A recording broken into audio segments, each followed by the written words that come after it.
There we go. There we go. Hello, everybody. What's that? A double salute? Well, it was really a left and a right salute. So how about there? A double salute to welcome you to the show. This is the weekly Spinner Rack, and I am your host. We're going to be talking about comics. Folks, it is the year-end show. Don't be surprised if you get a song or two of Old Lang Syne out of me. We're going to celebrate. We'll talk about things like resolutions at the end of the show when I'm drawing. If you haven't been here before, welcome. And if you have watched before, welcome back. It's going to be a good one. Folks, we have so much interesting news this week. I never would have expected this to be a week full of dynamic news related to comics to talk about, but it is. And there's some very interesting comics to talk about. There's like 3 Robert Kirkman books. There's an amazing issue of Absolute Wonder Woman to discuss. I had to get it digitally because it sold out at my store. But I should have anticipated that and asked them to reserve a copy. That was my stupid. It is the first crossover, and I forgot to ask for it. It's wonderful to see so many familiar faces as well as new names. There's my sister. Always nice to see you. There's my buddy Randy. And Randy, don't get surprised if you get a shout out later in the news. There's my buddy Dave. And I'll be, I think, on Dave's New Year's Eve show. Is that what you're doing, Dave? We were just talking about just hanging out for the live show together. He's gonna have one of his claim sales. And he's got a lot of books that he just brought back from Japan. So, kind of tougher to get than other stuff. Lovely to see all of you tonight. So fancy tonight. Hey, it's the holiday. I thought I'd dress up a tiny bit, just a tiny bit. Before I go too far, I wanted to give a quick thank you to Panel Bound Comics.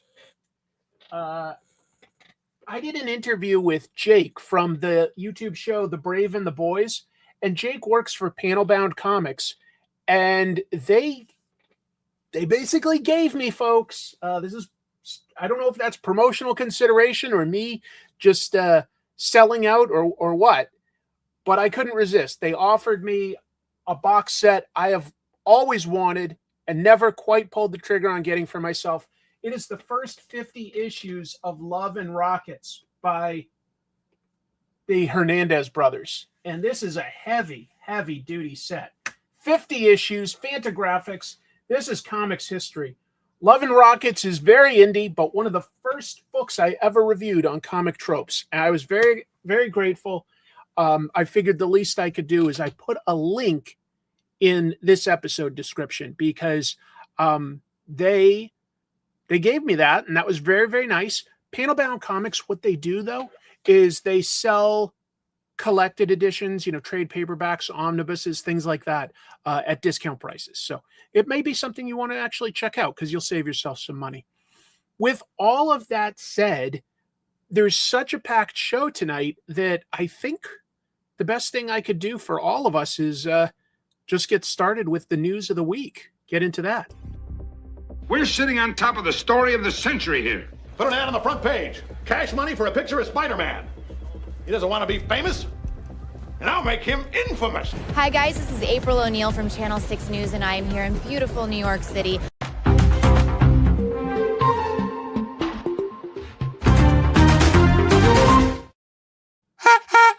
All right.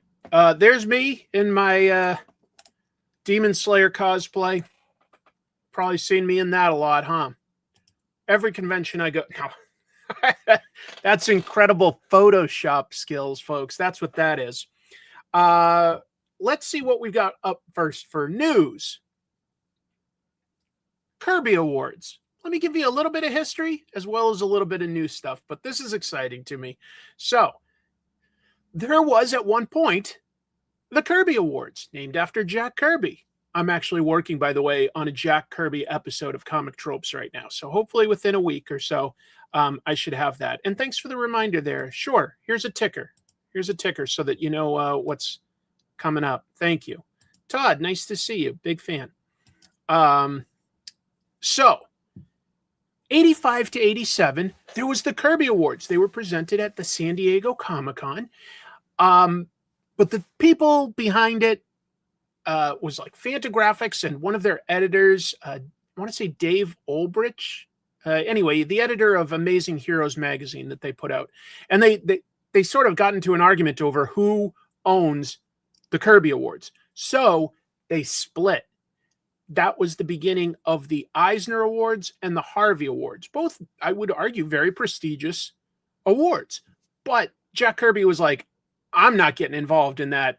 I'm stepping back. So there was no more Kirby Awards. But, I mean, this is one of the most important guys in the industry. So it's come back now. This week, a new organization announced the Jack and Roz Kirby Awards, also known as the Kirby Awards or the Kirby's. Pretty exciting. They were created by Collectors Network Holdings, which is basically the company that owns Comic Art Fans, if you've ever seen that. The upcoming Kirby's will hold its first awards ceremony at the Original Art Expo in Orlando, Florida. That's this coming February. Not too far away. Not too far away. That's a convention I've never been to because I don't have the money to afford lots of original art. But I do know, if he's still in the chat, my friend Dave from West Coast Avengers is planning on going because he went last year. Thank you for the support, Steve. Yes, I called for an ice cold, sugar-free Mountain Dew Baja Blast. For now, I'll just have to settle for this coffee. Coffee namimashou. Coffee namimashou. Sorry. I can't afford it, Dave. I'm poor. Hey, baby, I hear them blues are calling. Toss salads and scrambled eggs. Mercy. All right, I'll stop there. Ooh, getting a little awkward early on. All right, where was I? So, it's going to be 7 awards. Not too many. I think that's smart to start like this. There's no time restrictions except for the Newcomer of the Year award. Everything else could be from any point in comics history. Love that. No geographical boundaries. Somebody made a great comic in Belgium or Japan or South Korea, they're eligible as long as it's in English. And that could include translations. Translations are fine, but it just has to have been issued in English. This counts as My Chemical Romance cosplay. Vanessa, did I ever tell you, when I was a young man, my father took me into the city to see a marching band? All right. The nominees must be alive at the time of nomination. And if you win, then you're not eligible to win again for 5 years. Just give a bunch of... I love that rule, by the way. I love that rule because there are, for instance, so many deserving mangaka creators. And Junji Ito wins an Eisner every year these days. And it's like, let's force our judges to expand their horizons a little. Just a small break. Here are the awards. They've got Independence, Innovator, Visionary, Newcomer, and Storyteller. And then they'll also always have 2 Career Achievement Awards, Teacher and Creator. Sounds cool. I don't know exactly how that will play out, but I'm curious to see how it does. And just to be clear, this isn't just a name and ripping him off, okay? No, this is a partnership between comic art fans, the estate of Jack Kirby, as represented by the Rosalind Kirby Family Trust, and the Jack Kirby Museum and Research Center. So good. They've got the buy-in of Kirby's family and his museum. I like that. There's going to be an oversight committee, 3 people. Kasra Ganbari, who is the CEO of CAF. Tracy Kirby will serve as the representative of the Family Trust. I did it. And Tom Kraft, who's the president of the Kirby Museum. Makes sense. So they're just overseeing, make sure everything goes well. The voting committee, very excited by this. Such interesting names here. Dean Haspiel, awesome. Jimmy Palmiotti, Love it. Eli Schwab. Gotta admit, that surprised me, and I love him. I love it. I also love Eli. He's a great friend. Tom Scioli. I know a bunch of you here are fans of Tom from either his channel or his appearances on Cartoonist Kayfabe, to say nothing of his great comics. I interviewed him here on this channel. It was a treat. And Allison Sohn. So good. That's a really interesting voting committee. Yes, a winner could win in a different category. And finally, there's an advisory board, and that is made up of volunteers. It's big. I couldn't list all their names, but some of the ones that you might recognize include Rodney Barnes, Julie Bell, Chris Ryle, Jim Demonakis, Jim Steranko, a bunch more. So it seems like it has some good people behind it, some indie, some long-term pros, some newer creators, people that are editors, convention organizers, artists, writers. I love it. It's a good, wide swath of the industry for something this new. So, very cool. I think that sounds like a really cool awards, and I hope it goes well. I thought it was nice. But there's much more news to do, so yeah, I can see what you mean by that. Mark Evanier obviously was at one point an assistant for Jack Kirby, and he's definitely a big comics historian. It may have to do with the fact that he works with the Comic-Con, who puts on San Diego Comic-Con, among other things. He does often work with them, or he is getting older and maybe he just doesn't want to take on lots more duties at this point. There could be a wide variety of reasons, is what I'm saying. If it was even 5 to 10 years ago, I'd say, yeah, wait a minute, but he is getting older, so I don't know, but he's still working. And I always laugh at his Gru stuff. Mark Evanier also wrote some really, really funny Garfield stuff. Garfield, the cartoon, was much more ambitious than the comic strip. I'd have to go to their website to read all the qualifications. This was a lot of news, and I'm just trying to sort of digest it down. But if you look it up, there's more details out there. Yeah. Moving forward. I am a little heartbroken over this because I got very excited when there was news that Fraction and Jimenez were introducing a supervillain called Lady Deathman, but it looks like it might have changed. So when DC originally solicited Batman issue 5, which is going to come out on the 7th, it claimed that a new villain would debut, an assassin named Lady Deathman, and that has some history to it. It's an update on a relatively obscure 60s villain. Grant Morrison did use that villain again in their run. Possibly better known because the 60s Batman manga by Jiro Kurata did update it to Lord Deathman. And that's kind of a memorable supervillain out of the manga. The current image for issue 5 has updated the name to the Ojo. Ojo, if we just literally translate just that word, it means princess, a king's daughter, really. But the more common Ojo-san, that is said a bunch. Ojo-san means young lady. So I think that's what they're simplifying it to. Let me acknowledge this. I, like Garfield, love lasagna, but I do not like Mondays, but love your shows.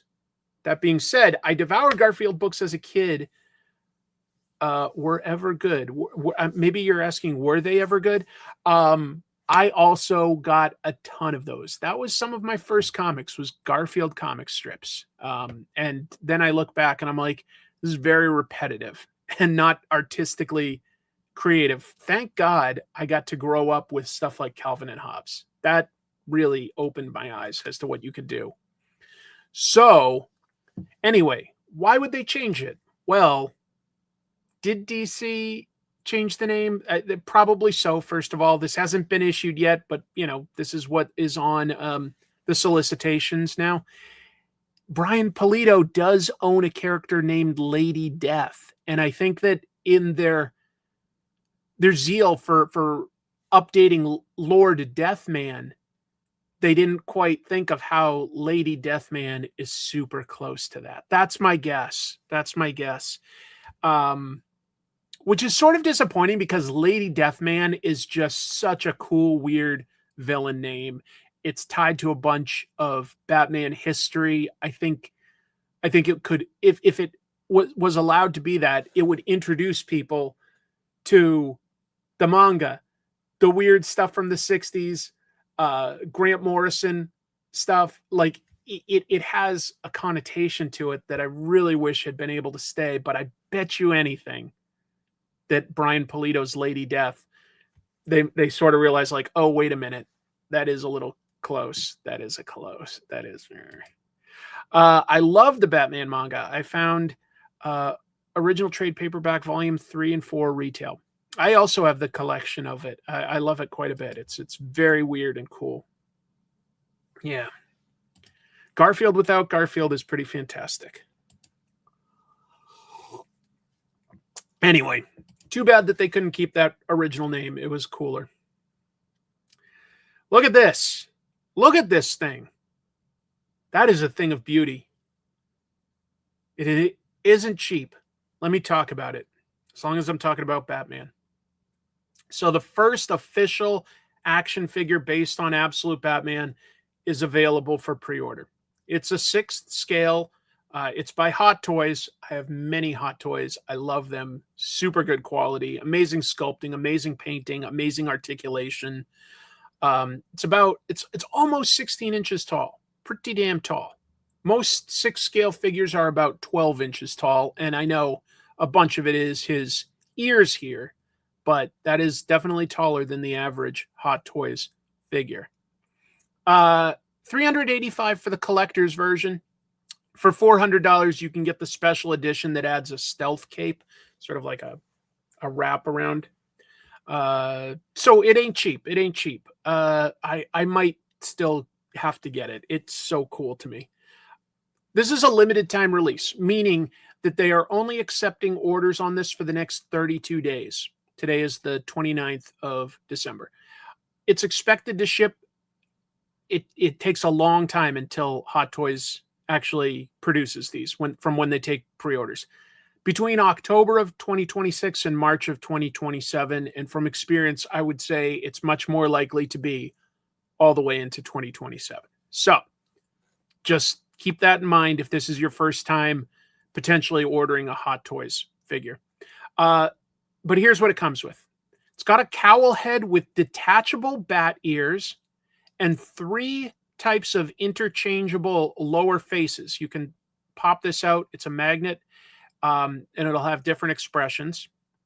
The body has over 20 pieces of articulation, so it's very poseable. 7 interchangeable gloved hands holding things, making fists, pointing. A bat symbol that's magnetically removable from the chest, and a bat axe with interchangeable short and long hands. A black colored cape in bat wings mode, and it has bendable wires in there so that you can pose it in different poses. The utility belt, yellow, technically can be removed. I would recommend you don't because it's hard to get that stuff back on. Comes with a shotgun and 2 sets of interchangeable short and long spikes for the neck and shoulder armor. So just like the comic, it's amazing. So look at that. They've got it posed just like Nick Dragata's already pretty iconic cover for the first issue. I don't think he could do the Batusi, no. I really want to get this. I really do. Does he come with any angry old comic heads who are angry at his success? It could. Wow, congratulations. I don't know if I can afford it, but I might pre-order it, and then if I feel like I can't afford it as it comes closer, I can always cancel it. But you can't order it later. So giving that some strong thought. It is gorgeous for what it is. Not everybody likes action figures, I know. I don't get things like Todd McFarlane's DC Multiverse or the Marvel, is it called Marvel Legends, I want to say, that are like more like 6th scale or something. Or no, smaller than that, but because I feel like I'd never stop. But these more expensive ones, I can sort of pick and choose every once in a while and get a Hot Toys. I think it looks amazing. Yeah, you say that, and if it was easy, I'd pull down the Hulk figure or the Thanos figure to show you. Hot Toys is not afraid to go absolutely massive. And I've been to their literally secret base in Hong Kong a few times. It's very, very cool. They've got all the things that they've created as a display. It's like a tiny mini museum. All right, moving forward. Beginning with Action Comics 1096 on March 11th, DC is doing Reign of the Superboys. It's reminiscent of Reign of the Supermen. When Superman died, 4 replacement Supermen came out. So they're just homaging that title. Reign of the Superboys is going to run across all 4 of the main Superman titles: Action Comics, Superman, Supergirl, and Superman Unlimited. And it's going to do something unique. Let's see. To think people clowned on Absolute Batman when revealed, now it's the new hotness. I read all the trades of Absolute DC, and all of them are solid. No question. My favorites are definitely Absolute Batman and Absolute Wonder Woman. I'm warming up to Absolute Martian Manhunter a lot too, because it is impressive. By the way, I'm used to stuff like this. I remember in 1989, we got a live action Batman movie, and there was so much hype behind it, and everybody was like, the comedian that plays Mr. Mom as Batman, people fear what they do not know. Anyway, let me talk about this guy right here. Haven't read that one. Following DC KO, Superman is going to be missing. Don't know what that means yet, but he's going to be replaced with the following. Action Comics by Mark Waid, Skylar Partridge is going to have a flashback story with Clark as Superboy back in high school. Supergirl by writer and artist Sophie Campbell is going to feature Supergirl and the Connor Kent Superboy trying to save Kryptonians in the warring Bottle City of Kandor. I like that idea. John Kent, Superman's son, is going to battle a 4th dimensional demon, not an imp, a demon. That's in Superman Unlimited by Dan Slott and Lucas Meyer. But here's the one that interested me the most. Superboy Prime, previously a villain. He's going to step up to protect Metropolis in Superman number 36 by Joshua Williamson and Dan Mora. Superboy Prime is such a weird character. He was created right in the middle of the Crisis on Infinite Earths event, written by Elliot S. Magan, and I want to say drawn by Kurt Swan, if I'm remembering right. I'm pretty sure I am. And it was like Superman was in mourning because Supergirl had just died in the event. And he gets shunted into this parallel universe that's like our universe. There's no superheroes or superhumans, but there's a guy there named Clark Kent, a teenager, and he gets the powers of Superman all of a sudden. So he's the first superhero there.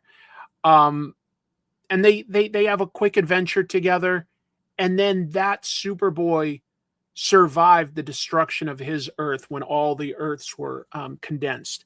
But they brought him back in, I want to say, Final Crisis, and turned him into a villain. He was mad at how toxic the world had gotten. Very, very strange character. I think that is exactly what's happening here, is a Superboy Prime redemption arc. But just a weird sort of character that was probably never intended to be more than a single issue story, and has actually become a pretty big villain character. So I don't know. Seems like a lot to overcome. He's been a pretty bad guy, but who knows? Who knows? I can't keep up with all the history. What's DC Studios' superpowers? Obviously, we had superpowers in the 80s. This is a little different. Originally, this was announced back in February, but there's one new little detail that's emerged about the upcoming animated show, Superpowers. Sorry, my cats are playing with some sort of toy in the hallway if they're loud. Hi. Superpowers is going to feature Guy Gardner as Green Lantern, Tara from Teen Titans, Jesse Quick as the Flash, Black Lightning, Tula as Aquagirl. They're all going to be students. Martian Manhunter is going to be the school principal at Alliance High. So this definitely sounds like it's skewing young to me. Mr. Terrific got announced this week as a teacher. So definitely some different ages than what we're used to, but okay. For what it's worth, the show is not canon to the DCU films. Just going to be... I mean, they didn't say anything, so I assume she's going to be good. I don't know. I mean, yeah, she does become a villain in the comics, but they definitely never touch that origin with a 1 million foot pole anymore. Shouldn't he be the Martian kid hunter if it's skewing young? Dave, are you sure that you're not a dad? Because that is such a dad joke. Oh my God. I'm feeling secondhand cringe. No, I'm kidding. That's great. I don't know. I do kind of like the idea of a grumpy teacher. Somewhat similar. DC Superhero Girls.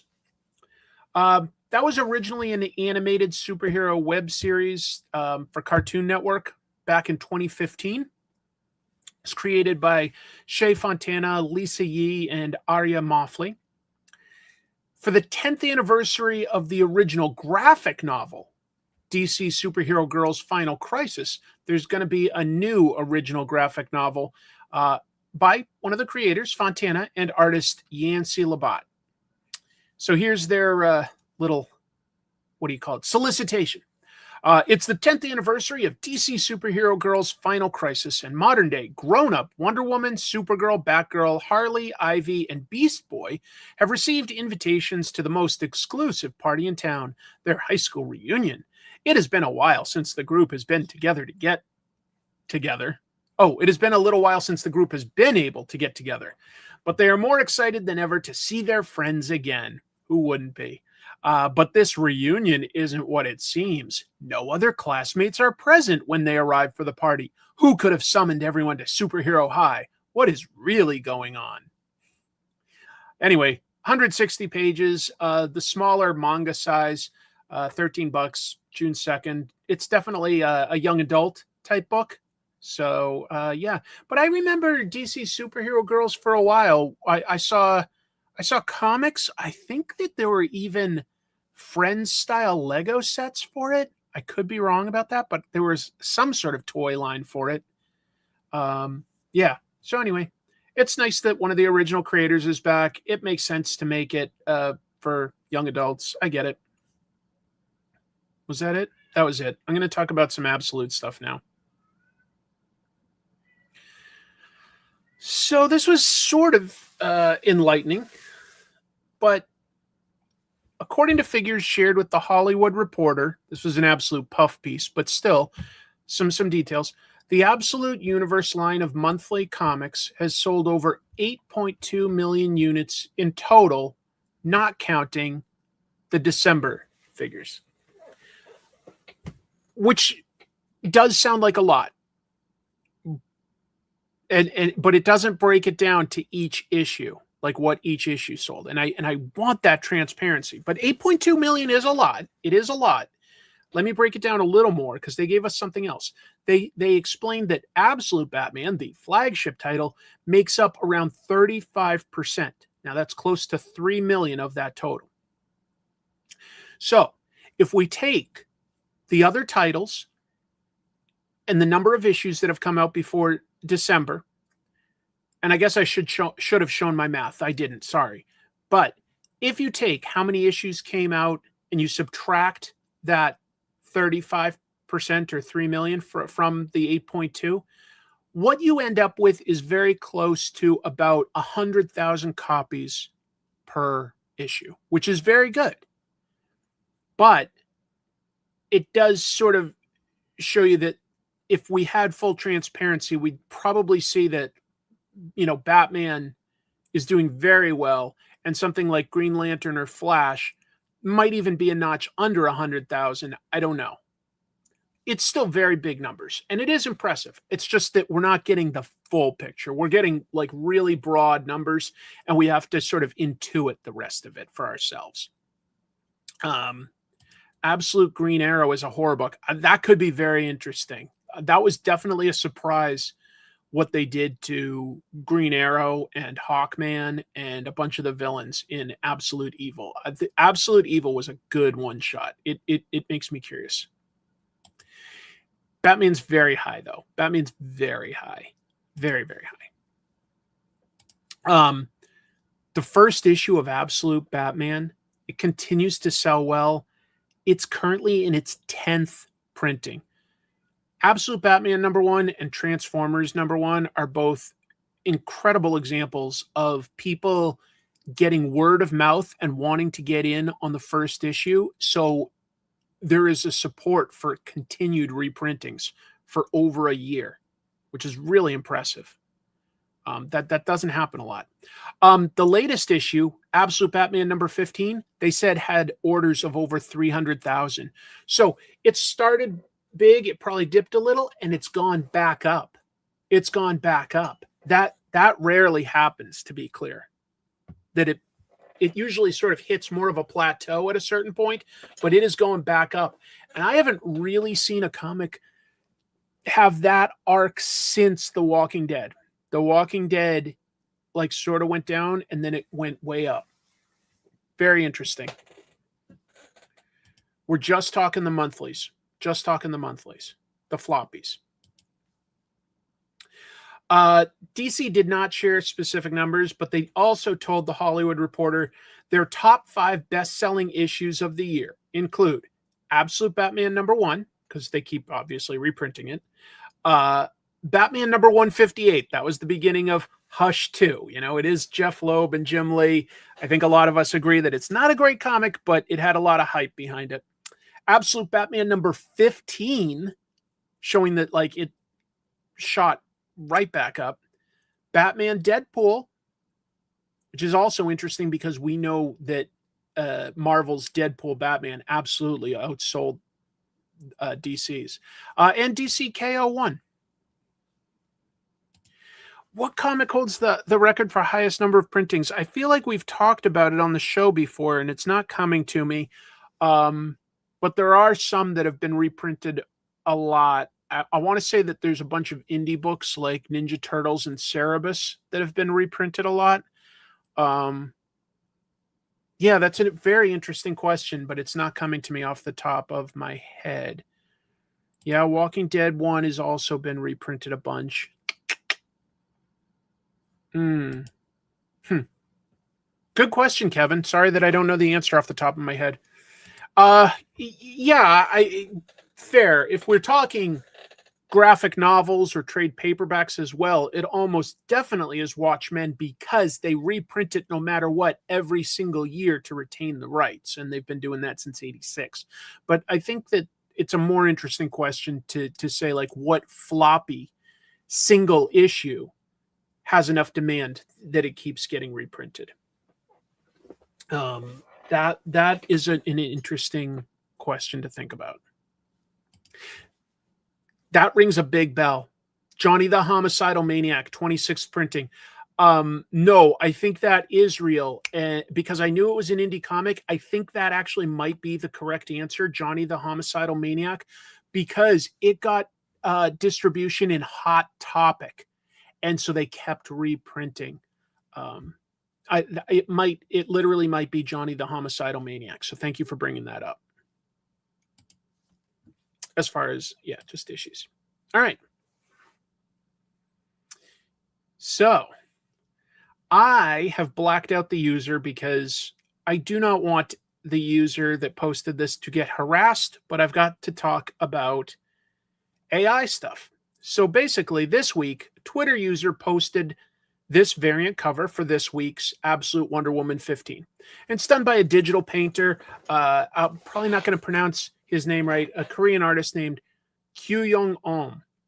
And they circled areas that they felt indicated AI generation.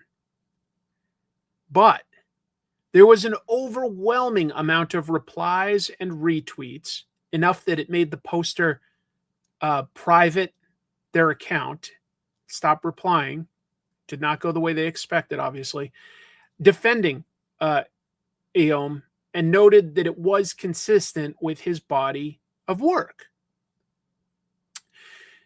Eom, it should be noted, he's been working professionally as an artist for about 25 years. That certainly predates when anybody was using AI tools. And while there is some evolution, I think it's pretty consistent as well. Now, that doesn't mean that he didn't start using AI. It doesn't, because I'll also be honest that I looked and I couldn't find process videos. Doesn't seem like that's something the artist has shared a lot of. I've heard that they've shared videos, but I couldn't find any. Oh, thank you, Steve. Hush2, aka Holy Sunken Cost Fallacy Batman. Boy, is that accurate. Ooh, yoy. Thank you for the $2. That means a lot to me. I really do appreciate it a lot. So, while it isn't proof, a scan for whether the image used any AI generation was rated it as very unlikely, only a 2% chance. So it's always possible, of course, that this artist uses AI. But I wanted to post this because I think we have to try to trust artists, especially when they have a body of work, especially when they do share process videos. I agree that there's, like, a glance at this does give sort of AI vibes. However, I would argue that what's more likely here is that for such a long time artist with this body of work, I think it's more likely that AI got trained on this artist. There are a few artists that look like that, you know?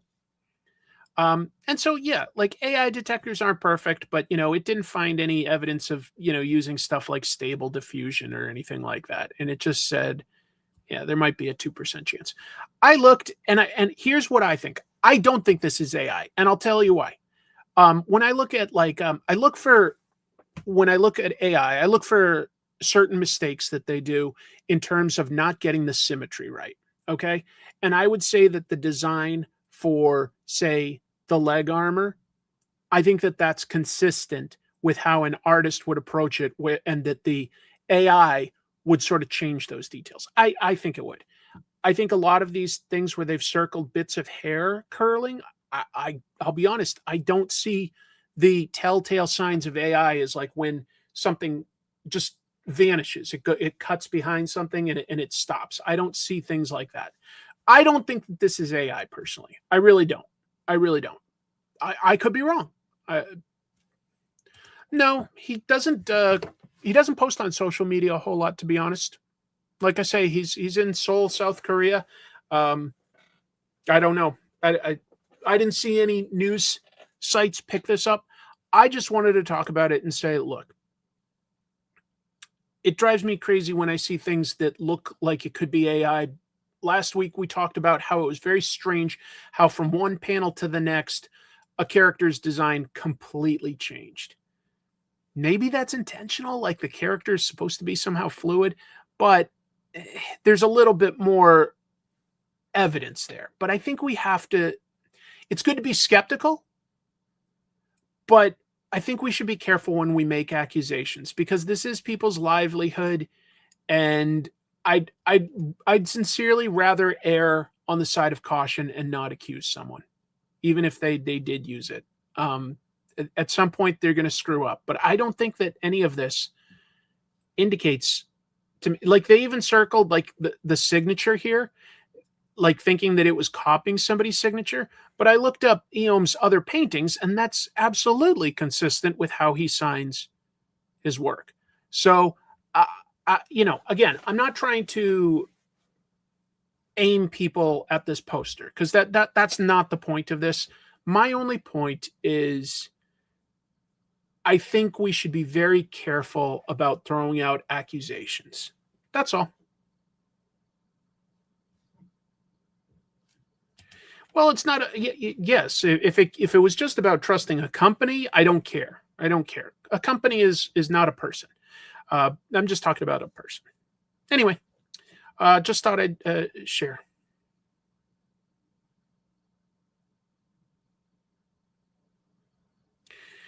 This one bummed me out, folks. This one bums me out. It's the end of an era. December 23rd, Viacom, who owns Ninja Turtles, informed Playmates that their licensing agreement for Ninja Turtles would not be renewed at the very end of they've got a current agreement to produce Ninja Turtles figures through the end of 2026.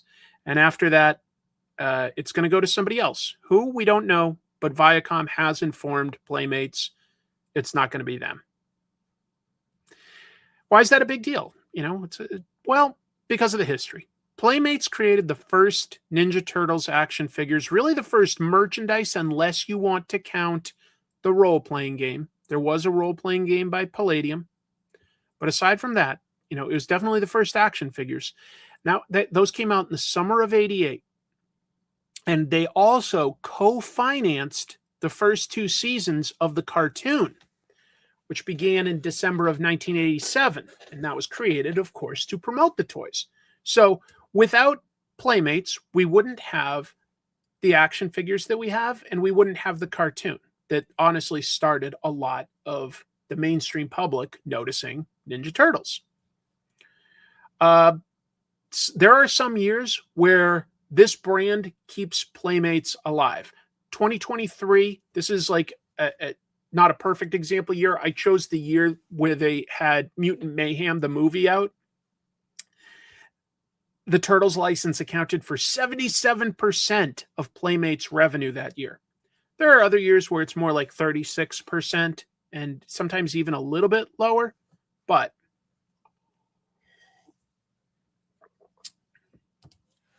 yep, very aware of the lead miniatures. I still don't consider those action figures. You could argue it's not the first Ninja Turtles merchandise, and I'd go, you're right. But they were the first action figures, and they also funded the cartoon, which I think is huge for Ninja Turtles.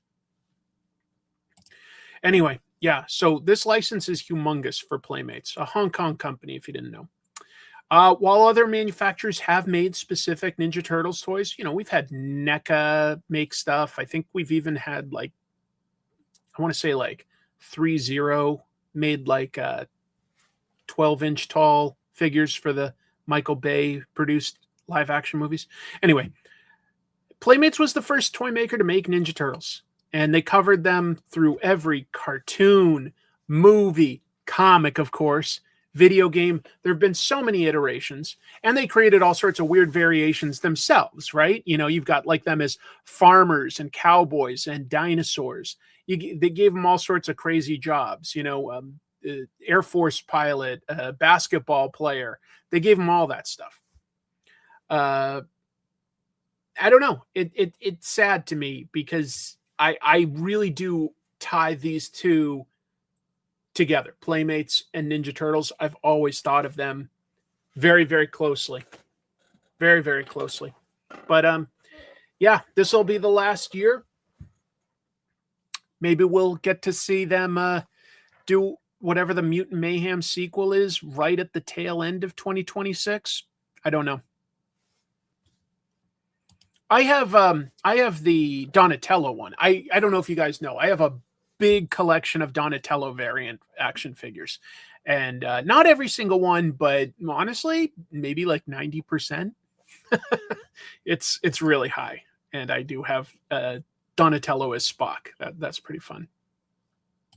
I've heard good things about that. I have the more recent Ninja Turtles tabletop role-playing game. It was a crowdfunded thing, but I don't have any friends that want to play it, so I've never really played it.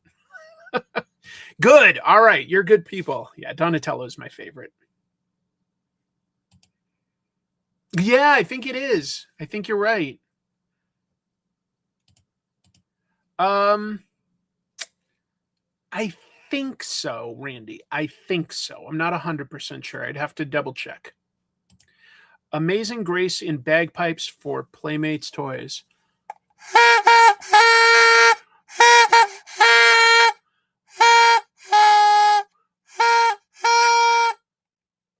Did that work?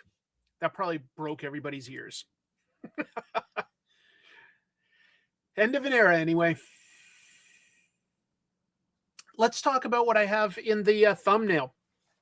What's going on between China and Japan as it relates to comics. So, one of China's biggest comic conventions these days is called Comic Up, and they had the 32nd edition of it in Hangzhou, big city, yesterday and today. As to why it was taking place on a Sunday and Monday, I don't know, but that's what was listed. Unless they weren't accounting for time zone differences in the news articles I was reading, maybe, I don't know. Anyway, just last Friday, very recent, last Friday, the convention organizers announced to exhibitors and retailers and guests, the attendees, that Japanese manga, anime, cosplay would not be welcome. Let me go into detail. A private message was sent out that soon leaked to all sorts of official news platforms. It read, due to consideration regarding the current social environment and our cultural obligations, the organizing committee has decided to pivot this edition of the convention towards a new Chinese style theme. Okay, sort of get it. While it did not name Japan specifically there, those exhibiting shared to outlets like the South China Morning Post, in other words, major papers, that American and French comics still appeared to be okay, but not Japanese stuff. If you don't know, Japan and China have very frosty relations right now, especially in the last 2 months. Their new prime minister in Japan, she is very far right, Sanae Takaichi. She said in the Japanese parliament that a Chinese attack on Taiwan could potentially constitute an existential crisis for Japan. Poor Taiwan, always in the middle of China and everybody else. Takaichi, in my opinion, very much got not just nominated, but won the election based on a Japan first platform, which resonated very well with some of the younger people. Not that Japan has an especially youthful population, but it was enough to get her elected. And I sort of get that rationale for any country, but it's very far to the side. China responded to statements like that from November by telling its citizens not to travel to Japan for vacations. And yeah, their trade relations have been breaking down. So this convention was one of the first examples where it's really starting to just affect the everyman on the street that's just trying to enjoy some entertainment.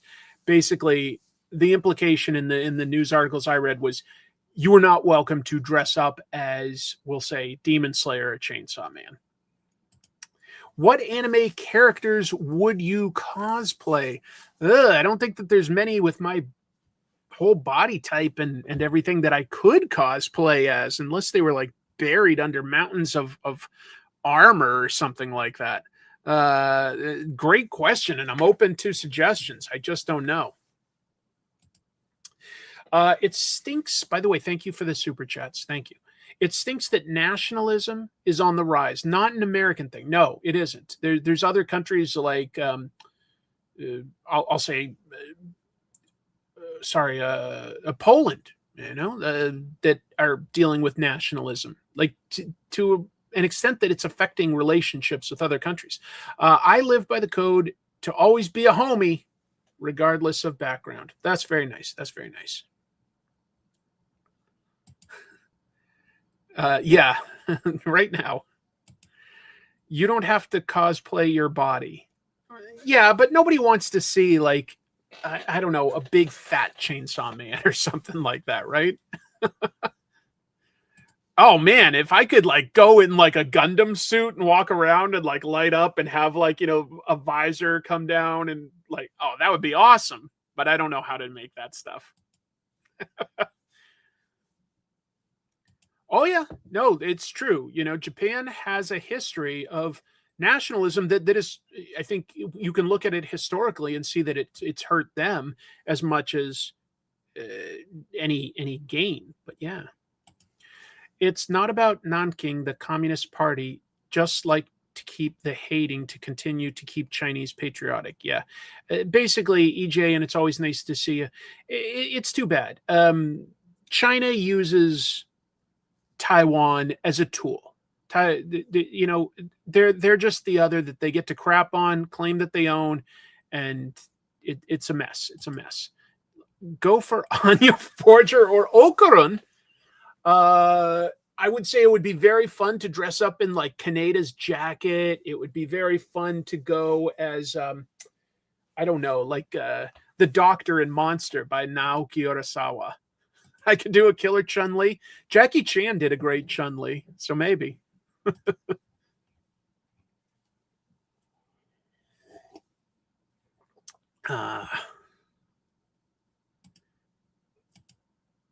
I can be Tetsuo, and you'll be the clown. Are you talking the Bozoko biker? Dr. Tenma. Maybe I could be a doctor. I get big bushy mustache. I'll be Dr. Tenma. Good ideas. These are good ideas. I'll be curious to read this week what attendees actually thought. Like how much was it enforced? That I don't know, because it just happened yesterday and today, so we'll see. Oh my God, this depressed me. Can you guys see in this image, like these creases on the cover here? Can you, I think you can hopefully see like these 4 really prominent creases. We're going to talk about damages to comics. So this comes from Sean Kirkham, great guy. Also known online as Big Clutch. He used to work at Skybound. That's how I first met him. But he's a collectibles dealer, and he's got his own YouTube and whatnot. And yeah, he gets his own variant covers. He's great. He showed us this week some of the Ultimate Endgame blind bags and how they came with damages. He really opened up something that's depressing, but I want you guys to know about this in case you get any of these. I was Wonder Woman at New York Comic Con. It was a massive hit. I was a great bearded Wonder Woman anyway. Don't overthink cosplay. It's just fun. Go for Turbo Granny. I'd go as Turbo Granny as the cat statue, the good luck cat statue. Yeah. Sean's awesome. So look at this, folks. So the shipping by Penguin Random House seems to have led to multiple spine ticks, and I'll explain why. Sean's video, and he's got 2 of them up. Feel free to check those out because he'll go into much more detail, and it happens like live. He's opening them live. It shows that the bags are, first of all, slightly overlapping. They'll have like stacks of 5 and then stacks of 5, and they slightly overlap like you're shuffling a deck of cards, but before you push them together. And I think some of that is because the bags are just a little bit bigger than when you can just stack the comics side by side in a tight box. It's a box designed to be that size. On top of that, though, some of the stacks are perpendicular. Like you have like, this is one stack of books, and then you have another stack like this. So what happens? What happens there when you've got like the pressure? Obviously, this creates a fulcrum point. It places stress on the spines, and the edge of the book gets hit with a bunch of damages. Every single copy in 2 boxes that he opened, about 100 comics, every single one had damages up to 5 spine hits per cover. I'll be honest. I personally don't care that much about stuff like this. I don't care about preserving my comics to a 9.8 or some unattainable figure. It just doesn't matter to me. I only care about the reading experience. That's me. But I would be frustrated. And I'm saying this because if you care about condition, this is how it's been shipped out. So you may want to open your copy right there in front of your retailer in case you guys want to together do a return. Just talk to them about it beforehand. Go, hey, I've heard that because of shipping, the inside these blind bags is damaged. Do you mind? And I would imagine your shop would be willing to work with you and figure something out. Oh, it's crazy. They basically were just like, okay, so we've got something a slightly different size. Do we get a bigger box and come up with packing materials? No, we just jam it in there. And, you know, the slight overlap like this might have been okay. Might have been. But the perpendicular stacking so that there's like pressure on the spine, that is pretty bad. And I'm just like, now I never look at this, but I'm looking at my comics here. And they're in great shape. And I haven't even tried to take care of them, but they don't have any creases or spine ticks or anything like that. Let's see. According to Big Clutch on Beyond Wednesdays, the sketch covers that have been opened so far were not damaged. Okay, so the blank sketch covers aren't? That's nice. That's because they're usually printed in a slightly heavier cardstock. Yeah, outsourced to just any airport baggage handler. Brutal. The bags they pack them in are just a little too big for the boxes. Yep, even the overlap is causing spine ticks. So, I wanted to tell you guys because it's almost definitely too late for them to have fixed this. Like, this is probably what every comic store across the country is going to see when you open them. But they're blind bags, so you won't know until you open it exactly how many spine ticks you got. If that matters to you, that's why I'm putting the news out here. I bet you anything. Usually, stores are allowed to return them and get a better copy. And they'll probably find a way to fix it for like reissuing it because I imagine they're going to get a lot of returns. That's my guess. Yeah, you might have a few actual spine ticks from working at a computer.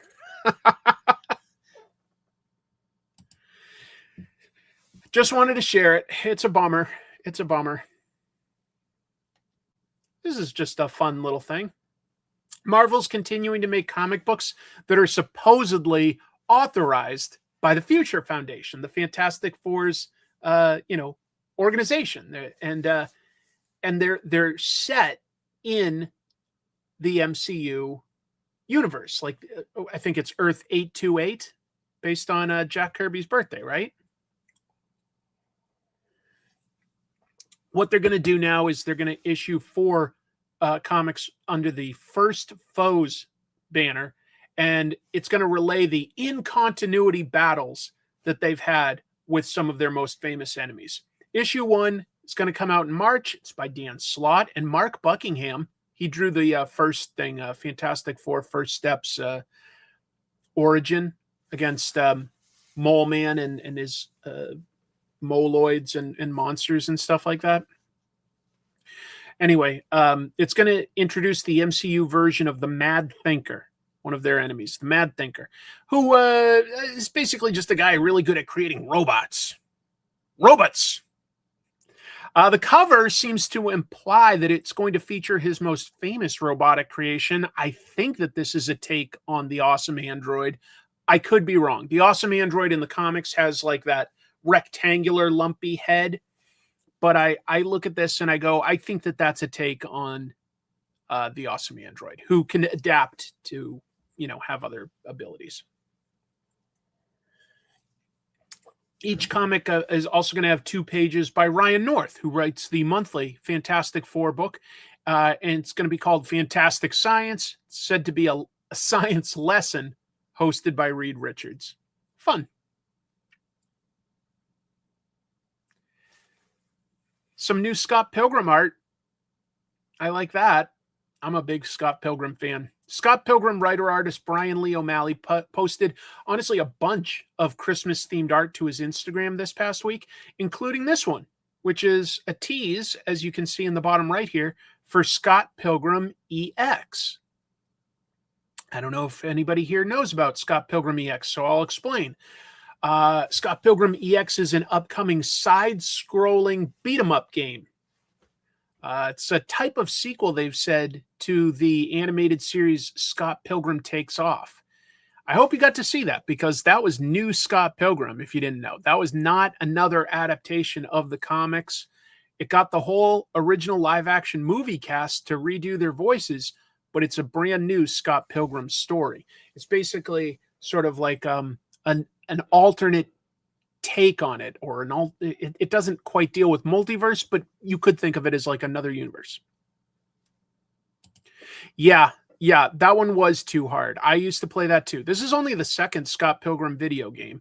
I want to say that was like 2010 that Scott Pilgrim 8-bit game came out, and it was fun, but I couldn't get very far. It was too hard. They've acknowledged that in interviews, like saying that this one is, supposed to be more balanced. Anyway, the game includes enemy designs by O'Malley. It's by Tribute Games, and that's worth noting because they put out Shredder's Revenge, which was a really well-received retro-style side-scrolling Ninja Turtles beat-em-up game. O'Malley said that he is also drawing a new short Scott Pilgrim comic that will be included with the physical copies of the game. So that's a reason for me to consider getting a physical copy of the game. Yeah, you could sort of think of Scott Pilgrim Takes Off as an ultimate take on it, or an absolute take on it. I do recommend it. It's a pretty cool animation. It's on Netflix, I think.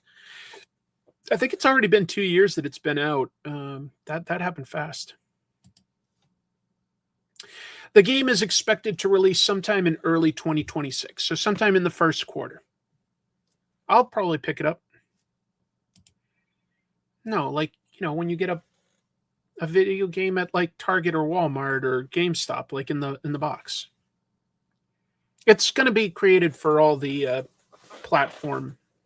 all the different platforms. Yeah. And it was just fun to see a new Scott Pilgrim series of drawings. The rest of them are just the other characters at Christmas time, but this one mentions Scott Pilgrim EX coming 2026, and I thought that was cool. Let's talk a little about Mark Millar. Mark Millar. Bleeding Cool speculates, so this is not really news, to be fair, but, it's a big article by them. Bleeding Cool speculates that Mark Millar is no longer developing his Millar World comics with Netflix. And they base that on the following. I'm curious to see if you agree with this rationale or not. So Netflix, first of all, bought Millar World back in 2017. But they've only produced one season each of Jupiter's Legacy, the Super Crooks anime, and Chosen. I don't think any of those made a huge impact. Millar also renamed his company from Dave and Eggsy Limited to Mark Millar Productions this past January, this year. So almost a year ago. Mark quit social media when the Netflix purchase of Warner Brothers began at the beginning of this month. And Mark's latest comics, Psychic Sam and Conquered, they were both crowdfunded instead of being published through Millar World. So that is Rich Johnston's argument for why Mark Millar may no longer be developing his comics into TV shows or movies for Netflix. Maybe. Wow, thank you so much, Adam. That new trash movie Bonanza was something else. Hilarious special of defects. Well done, fun watch. Thank you so much for watching. I tried to create a bunch of content for December, including, Jimmy Jams and I took a look at just a terrible Christmas horror movie. Had some great lines in it. Thank you so much for watching. That I appreciate it.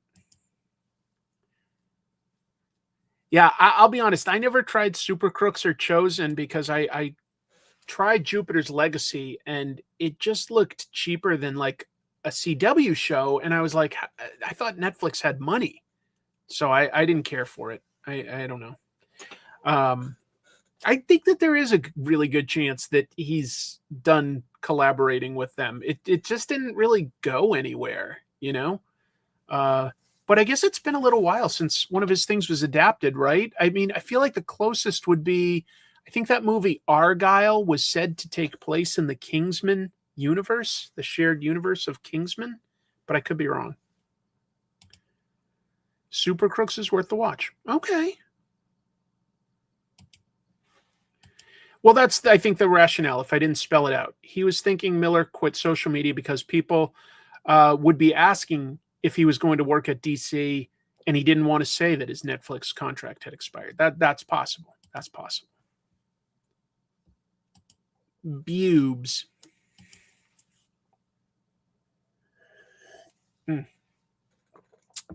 Let's continue. It did. That's Chosen. Chosen is the adaptation of American Jesus.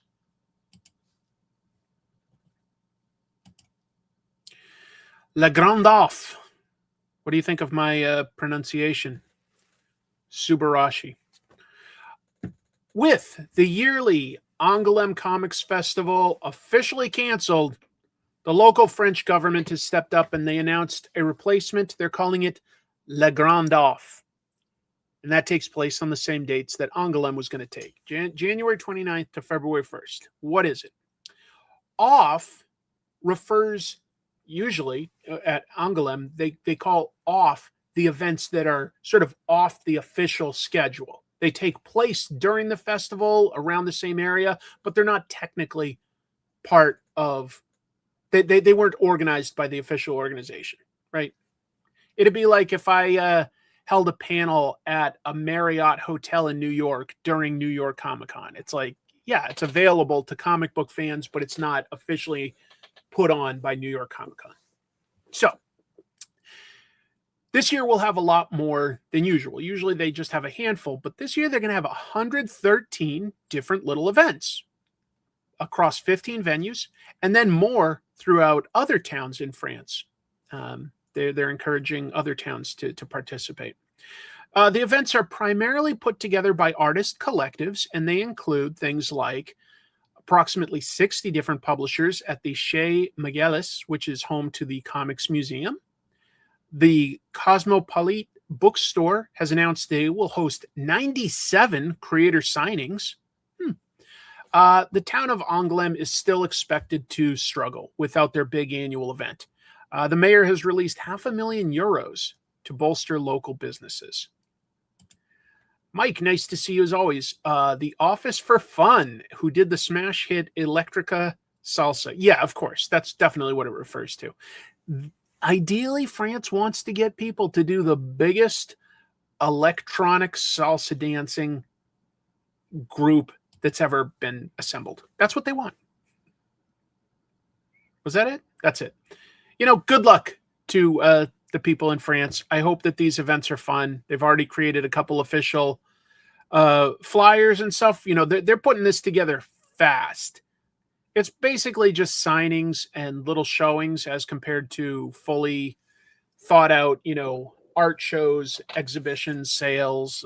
But, you know, they're doing something. They're doing something. All right. Here's a little bit of manga news. Look at that. Wow. That guy looks cool. So Sega and Korokoro Comics have confirmed that the English translations of 2 Sonic-related manga are in the works. We've got Shadow the Hedgehog and Sonic the Hedgehog and the Blade of Courage. And they're both going to be translated and released sometime in the coming year. The Shadow the Hedgehog manga follows Shadow as he struggles to find the meaning to his life. Shadow is sent to a mysterious dimension known as White Space, in which he meets a mysterious one-eyed creature.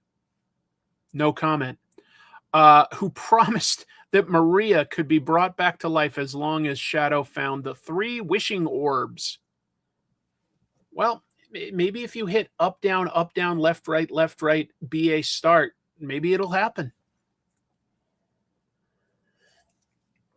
As for Sonic the Hedgehog and the Blade of Courage, that's a battle fantasy manga where Sonic encounters the kind-hearted primary school student Yuta, the wielder of the legendary Blade of Courage. We all know that blade. The blade has the power to slow things down and can only be awakened by a courageous person. Well, that's Sonic. He's very courageous, and he loves going fast.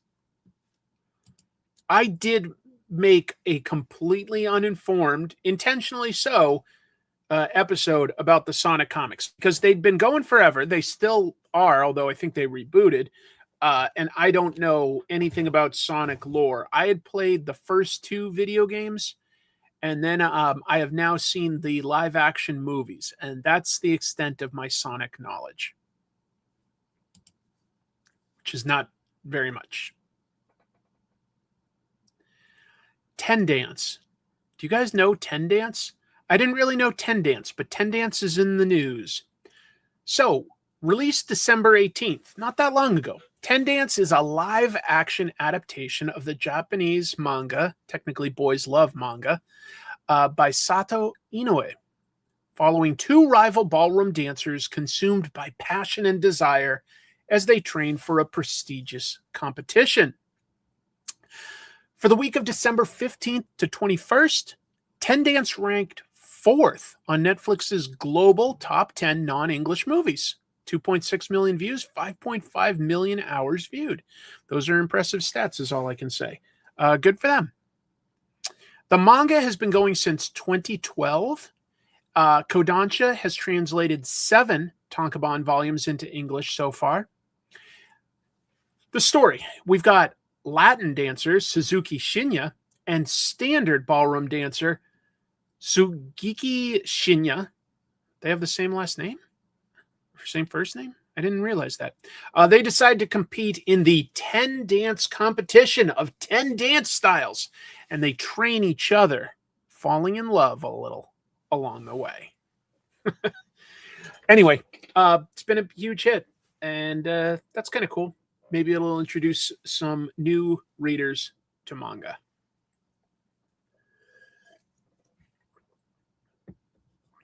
Go Shinya.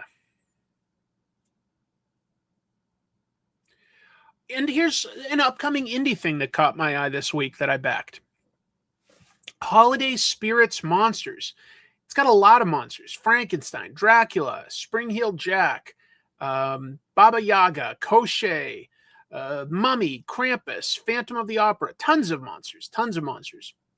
Lots of great writers and artists. Eric Palicki, Randy Stone. I don't know if he's still in the chat. Lewis Southard. CJ Hudson, Daniel Kalbin, tons more. Anyway, 150 pages, $25. There's the link. I put it in the episode description as well. Yeah, you did a page about Koschei, right? Which I think is a Russian legend, but I could be wrong. I think. Anyway, it looked cool. I backed it. Baba Yaga. And by the way, we mean the real Baba Yaga, not, Keanu Reeves as John Wick, who's sometimes called the Baba Yaga. It looks fun. Randy's also got his own Kickstarter up right now for Frostbitten, and that one's going really well. So you might want to look up Frostbitten. It's a really good comic. Just wanted to share those things. So, all that said, I know what I want to do, actually. I'm going to show you that this episode has a sponsor. Yep. Let's take a look at this ad from the sponsor of this week. Thank you to Dynamite Comics. Hi there. My name's Roger Langridge. I'm a pencil for hire, a scribbler, a scrawler. I've made a comic book, and it's called Muppets Noir. It's sort of a reunion for me. Me and the Muppets go way back. I thought I'd put all that behind me, but when Dynamite came through my door, I couldn't refuse. So picture this. Kermit the Frog is sitting backstage at the Muppet Theatre reading a crime novel, and he takes a blow to the head and it knocks him unconscious. And it turns out, inside his head, he thinks he's this character called Flip Minnow, Private Eye. And it looks like there's a whole lot of other familiar characters inside his head as well. There's Officer O'Bear. He's not the sharpest tool in the box, but his heart's in the right place, right under his badge. There's Gonzini, who runs a nightclub, but it looks like he might be up to his neck in something.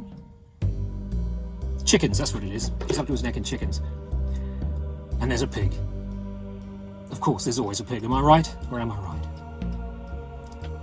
Only the pig's gone missing, and it's up to Flip to find her. But thanks to an incident in Flip's childhood, whenever he smells a pie, he falls asleep and has weird visions.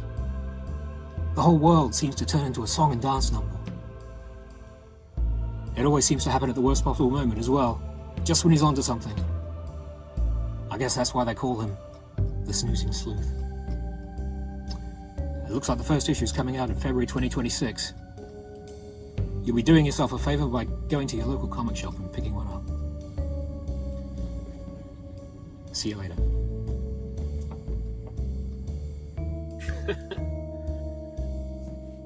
That's so cool. So, I love the Muppets. I don't know about you guys. The Muppets are fantastic. If you don't know, Roger Langridge is the guy when it comes to Muppets comics. He did many great, well-received Muppets comic books at Boom Studios before, and now Dynamite is making them, and so he's making a new story with them. I think film noir is great. What's cool about the Muppets is you can take those characters and dump them into any setting. You know, it can be a heist, it can be a space adventure, it can be, a pirate adventure. You can drop them in, and it works. It works, and you get to like parody the genre a little bit, and you get to play with the characters. I don't know. It sounds really good. So Roger Langridge is the guy when it comes to Muppets comics, and so that looked fun to me. Wanted to share that. And with that said, I think it's time to get into the review segment of the week. Let's do it. Let's review. Review it. The review. The reviews are in. I repeat, the reviews are in. Go to your reviews. What? Speaking of bad reviews. Don't worry about that review. Let's review all the facts. All right, gentlemen, let's review. Before we do, let's review. Those reviews really came out fast. Maybe we can review some right now? I'm not going to review all that again. Now let's review. Not my worst review. Let's review, shall we? To review. I think I've reviewed about as much as I can. All right. There we go. Happy New Year, all. I've got a few comics here. Oh, you know what I should do, though? Before I talk about this one, I really want to talk about Absolute Wonder Woman. And I mentioned at the top of the show, drove me nuts, but it's sold out. So I bought a digital copy of it. And hopefully at some point I can find a physical copy to go with my collection. But so far, no. So let's see. I'm going to temporarily stop the camera, and I'm going to add a document here. Share screen, yes.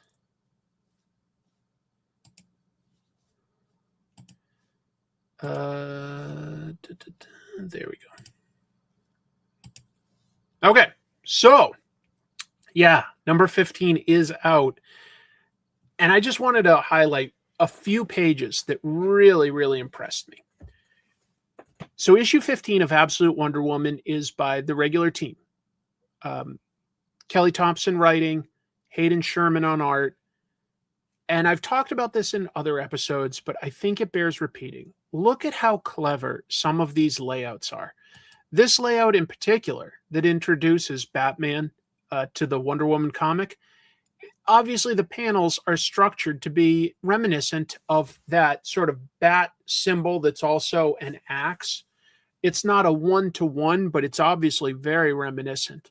And it's just really clever structure because it also gives us such a big amount of space for Batman himself and doing the most dynamic thing. I thought that was really, really strong, really gave the character a solid introduction because, hey, maybe you haven't read Absolute Batman. Maybe you only read Absolute Wonder Woman, and this is your introduction to the character as well. What was nice writing-wise is they definitely got the voices for each character right. So I was really impressed with that. And it leans into some of the aspects that make each of them different. This Wonder Woman is using magic to get Batman's attention. She creates a huge lit up bat symbol, a bat signal essentially, to get his attention. Look at this great panel. Double page splash that tells us a few things all at once. First, we see Gotham City, and it's got a tone to it. Obviously, these skyscrapers in the 3-point perspective, very dynamic, a little hellish with the scary clouds and just how extreme the angle is. And then on top of that, Hayden Sherman really uses that depth, has this sequence of little panels that's almost like blowing up what's happening down here in an alleyway with Batman fighting some street level criminals. I don't know. I've never seen this exact style of panels where the panels themselves are also drawn at the same 3-point perspective grid. Like you could literally follow the plane here off on the same tangents that the city skyscrapers will make.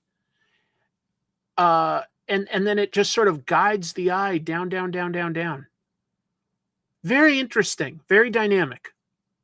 There's a depth here. And as soon as you start thinking of depth, you think of, well, that can mean so many things within this story. The depths that criminals go to, the depths that people live in within this city, the depth of the new relationship that's formed. I think that this is a really important page, and it really caught my eye. And I can only imagine what it looks like in person because I only read it digitally, and it still caught my eye a lot. And I just know that this would catch my eye even more because I just like reading physical comics. So I hope I do come across this at some point. Exactly. There's so much thought put into the storytelling here to make it have not just tell the story clearly, but to have a tone, and on top of that, to maybe make you think of metatextual elements. I really love it. It wouldn't come to me by default, but it's a very simple idea in some ways. It's not a simple execution, but it's a very simple idea to draw a city in 3-point perspective and then have the panels in that same perspective that are literally just boop, boop, boop, boop, boop, boop, boop, all the way down. It's just such a comic book way of conveying a story.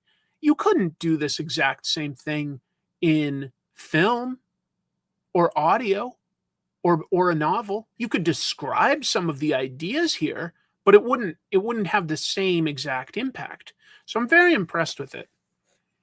And then at the end, these characters have gotten to trust each other a bit at this point, and they talk about maybe they need to meet this Superman character. And look, I mean, that's not exactly subtle, is it? But we've got the Superman shield, and we've got all these lines pointing down to Batman's face. This is just good composition in terms of it's sort of creating a triangle going into an oval. The oval being his face, and the triangle pierces it, so we can't help but look at this. And he's got sort of a happy expression, which is Obviously a little out of character for Batman, but it's the holidays, and he says, "Happy holidays, Diana." It's a lovely juxtaposition of what we expect and what we're given. It can be scary, but in this case, it really is a bit of a happy ending. And I was just so impressed with all the decisions made story-wise here. I also like that beyond the physical body types, the Absolute line has given us, that, this Bruce Wayne is presented as a little bit youthful. I feel like he's got a big chin. He's got kind of full lips for a guy. Wonder Woman has a very Greek nose, curly, wavy hair. I think that there's a lot of attention to the details of these characters that just help make them very consistent so far. I would probably be willing to go with you there, because I think Hayden Sherman has really taken the opportunities in front of them and done some very thoughtful storytelling and really upped their game story-wise. So, I like that it didn't start as sort of a traditional misunderstanding and a fight, although do they get into a fight? Absolutely. That's the fun of comics. When you see superheroes, you want to see them fight. But this one is not a fight based on a misunderstanding. You do still get to see them go up against each other and how they would each think to overcome the other. So you get a very smart Batman in this, and you get a very empathetic Wonder Woman in this. I love it. I love it. Well, it is a witch, and witches are vulnerable to axes, so there's a possibility that there's some of that in this. I don't want to give it all away.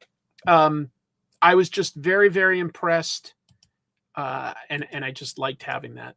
But let me now go to the physical comics that I have to share with you.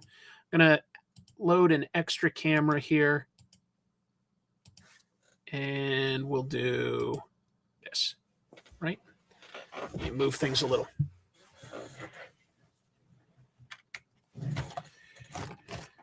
Anyway, strong recommend on Absolute Wonder Woman 15. Very cool.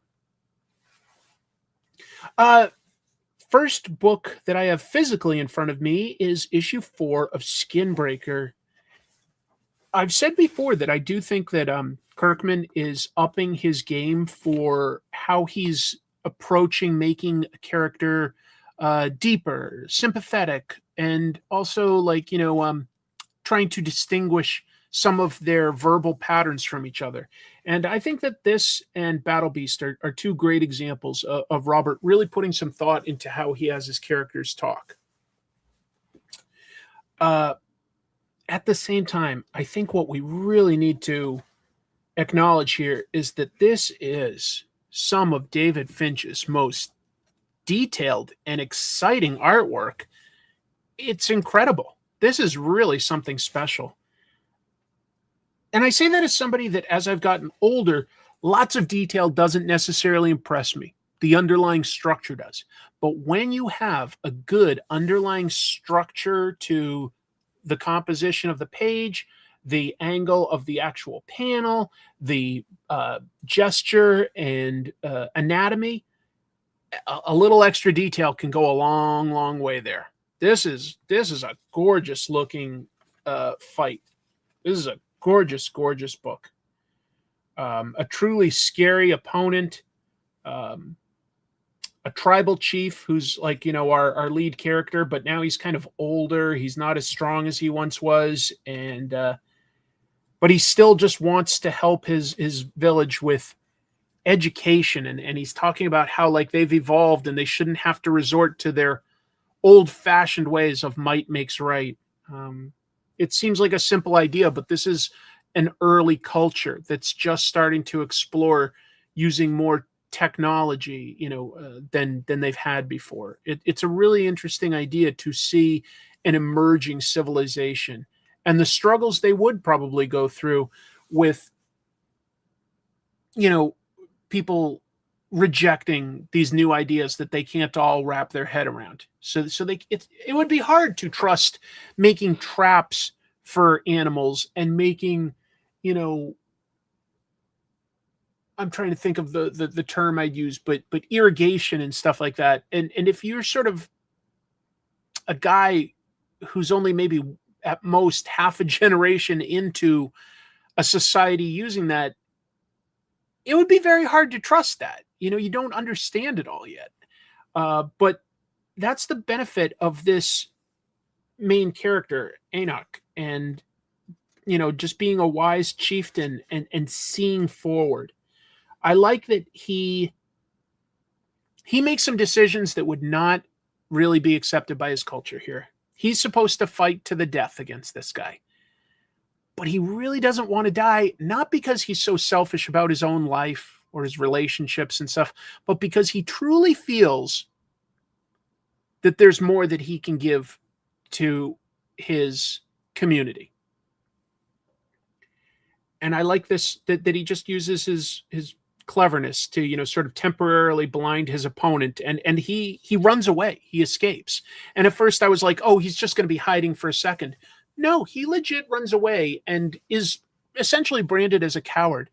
But he to greater purpose, to the purpose of surviving so that he can find a way to share more knowledge with his tribe before he's gone. I like it, but the art is incredible.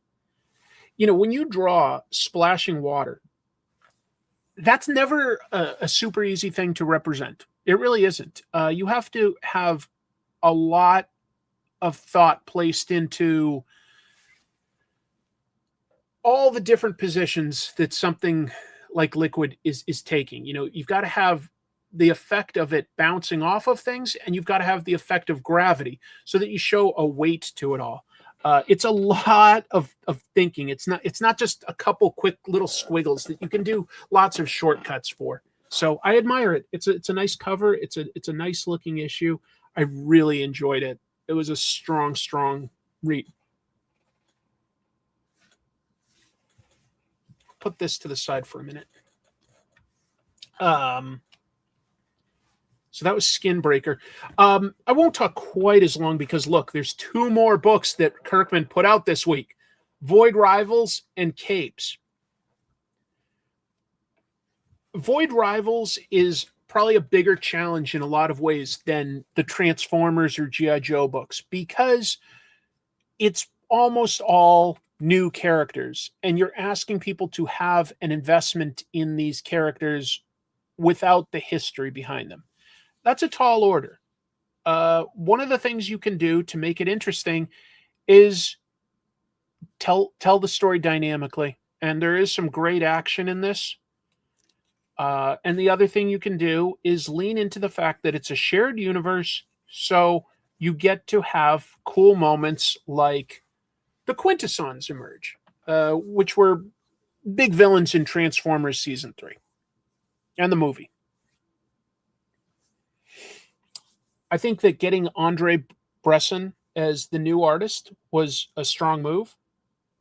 Good at drawing muscular people, good at drawing technology, good at drawing like scrap and devastation and stuff. So good. I loved the original artist, Lorenzo De Felici. I loved Connor Hughes's villain arc. But yeah, the nicest thing I think so far about all of the Energon universe books is that they really are putting in some great artists. Yeah, I still see moments where people sort of talk in a very formal way, and let me think. Proximus, you dare attack your premier? I bow to no one. You deceived me, fooled me into betraying the sacred texts. You nearly ended us. I was also betrayed.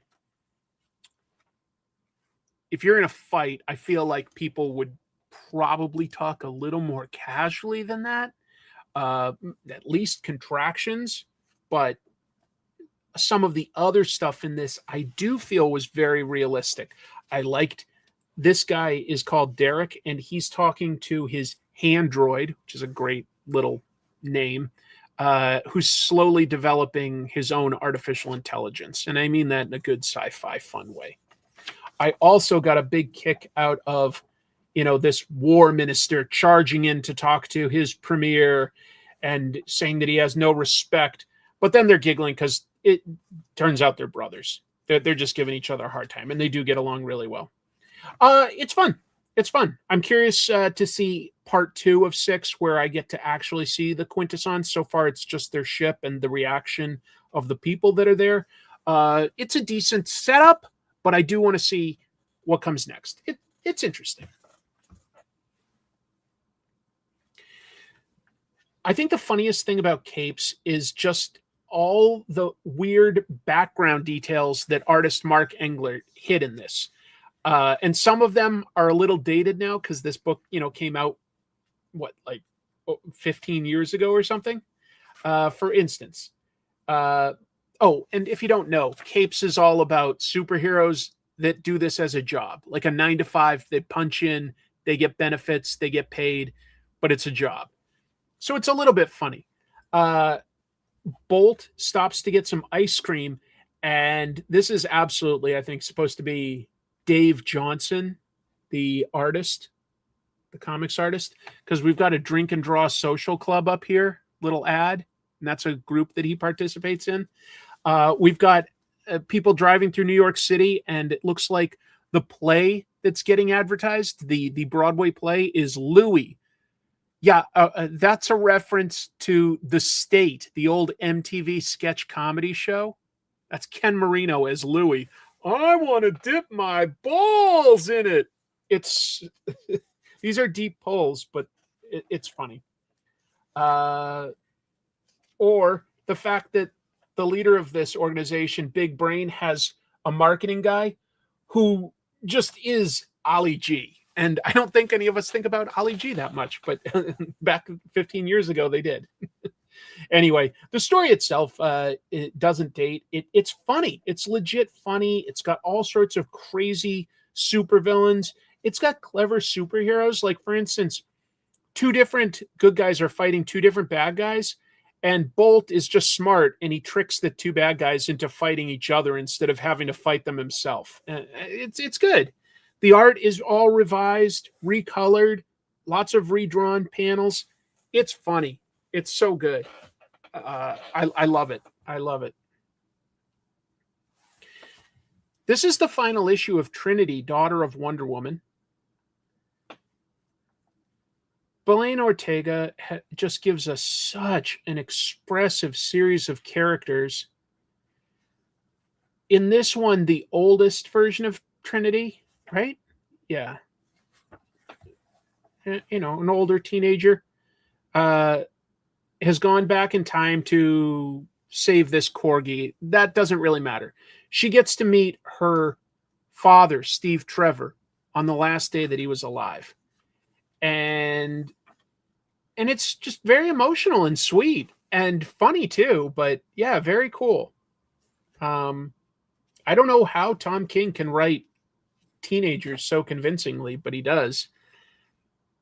This is a great series, folks. 6 issues, great artwork, really funny and emotional story, and it gives us a look at how Steve Trevor might be able to come back to comics, because he is dead right now, but this opens the door to him being able to come back.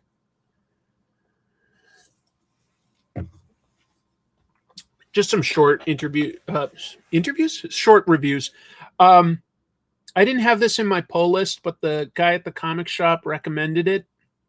It's sort of an epilogue to the to that Doctor Doom event. What was it even called? I don't even remember what the event was called. That's probably not a great sign. I did like the event, but it's not coming to me. Anyway. This is pretty good. It's by Chip Zdarsky instead of Ryan North. But it feels fine. You know what? Here's what it is. This is a really good Doctor Doom story where his Doombots are sort of his backup plan, and they're Doom has such an ego that he wouldn't allow one of his Doombots to have the ability to take over the world when he didn't, but he would allow them to each take over different towns, cities, states, and countries. So he's got like these Doombots all over the world. And it's all about Valeria Richards and the Fantastic Four trying to shut down the Doombots, which is kind of a fun and cool idea. It's got all of the characters using their abilities in clever ways. I would just say this, though. It's not 100% necessary because we didn't know that these Doombots were ever a backup plan, right? It wasn't ever mentioned in the event itself. We just thought the event was over. Now we get this epilogue. Oh, thank you very much, Francisco. Right, One World Under Doom. Oh, ChemDog said it too. Thank you. And I liked it. I do like it. But it also isn't strictly necessary. Is it a fun adventure in and of itself? Yes. It's a complete story. So that's good. And this artist, Kafu, I haven't seen anything by them before, but it's pretty darn strong. It's quite good. I was a little surprised because I don't think I'm super up on Marvel right now. You know what's interesting, folks, is I was talking earlier about how in the news, DC shared that its Absolute line has sold over 8 million copies this year. The Absolute line. That's impressive. Marvel still outsells DC, even though I would argue DC has had a far superior overall year in terms of its writing and art and its ideas. Marvel isn't bankrupt. I liked One World Under Doom. I like Fantastic Four. I like Infernal Hulk. But the reason Marvel still outsells DC is quantity. DC has more of the books at the very highest, like print runs. But Marvel has like all of the middle stuff. And they probably make about twice as many comics as DC does, believe it or not. You're like, but there's like 20 Batman books every month. Yeah, but there's not tons more besides that, You've got Batman, Superman, Wonder Woman, Flash, Green Lantern, Justice League of America, maybe one or two other onesies and twosies. But Marvel's got, all the Avengers characters, all the Fantastic Four, all the teen heroes, all the Spider-Man stuff, all the X-Men stuff, and it's a lot. It's a lot. Marvel has a lot more books out. So Marvel does still outsell them overall. And I guess that's just their idea, sort of crowd the shelves. I don't know. But they do still have a few people that I really do like. I like Chip Zdarsky. I like Ryan North. I like Philip Kennedy Johnson. These are all writers that I really do enjoy. So I just wish that they had a few more top tier artists and a few more titles that really felt like it was creator forward, just letting them do whatever they want. And it isn't going to get interrupted with events and crossovers. I think that Marvel really needs to have one or two X-Men titles that just don't have to deal with getting crossed over. It's set in like the current continuity, but it doesn't get interrupted. It just gets to do its own thing. Got two books drawn by Michael A. Von Oming this week. I don't know which one I'd say I liked more, but I like them both. Wait, is this? Powers has introduced basically two new detectives compared to the original run. We've got Cutter, she's the non-superpowered detective, and we've got Mobius Moon, he's the powered one. It's taken 4 issues to finally put them together, although Cutter has been working on a weird case the whole time. The thing I like about this is they finally are introducing who probably is the bad guy. He's at least a foil. Dr. Gates, who works for like a superpowered science center, and he's investigating this dead body that they're supposed to figure out if it's a murder or not. And they're like, hey, you're supposed to get that after we've completed our investigation. He's like, no. He's like, I'm gonna look at it first, and that makes me super suspicious of him. It's been good, but I don't have a whole lot to say. It's fun. Red Book fascinates me because it is just telling us literal accounts throughout history of people that say that they encountered, aliens or UFOs. And this issue is all about accounts from Russia, or the Soviet Union, technically, because most of it is in the 90s. Some of it is going back further. And it's like, and they talk about it very honestly. They go like, this is what people say. This is who reported it. Could it have been a disinformation campaign to make the U.S. spend money doing similar pointless research? Maybe it could have been. It could have been. Or could this be real and we just are never going to get the full story because of the cultural differences? And that's an interesting idea too.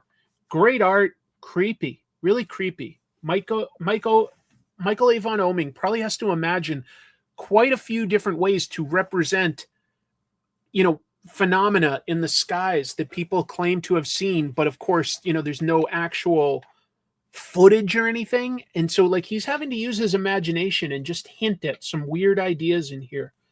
I found this creepy because it like kind of lets me believe just a little bit. I like this idea, by the way. Ryan Coogler is working on an X-Files reboot. You should get James Tynion to write. And Tynion has been writing the Blue Book and Red Book stuff, so he's done a lot of research. And this really is the stuff they used to make X-Files back in the day. And it holds up quite well. But what's the choice for Book of the Week? Look, it's not even close. It's Absolute Wonder Woman issue 15, which I don't have the copy of physically. I just have my digital copy on my phone. And hopefully at some point I can get a copy. But for now, I don't have one. Anyway, that is easily my choice for Book of the Week. I'm going to doodle a little and talk with you guys about some other stuff. For instance, let me think for a sec. I'm trying to think of the order that I want to do this in. But this is the New Year episode. So I want to talk about like best and worst stuff from this year. I want to talk about resolutions. And I just want to talk about stuff that I've been watching or reading lately, as well as what all of you have been watching or reading. And I'm trying to decide if I want to set off this little popper full of confetti, because it will be a bitch to clean up. Should I? Yes, I drew Vecna just because, the new, what do you call it? The new season of Stranger Things came out. And so I was doodling him and I really liked what I was coming up with. So yeah, I like characters with lots of weird textures. And that's definitely Vecna. It's kind of almost a Freddy Krueger type thing, but with like all these roots growing up all around him. Very organic, very, very cool design. I like it a lot. I'll talk about resolutions real quick, and then I'd love to hear if you guys have already given that some thought. I have 3 resolutions for myself this year.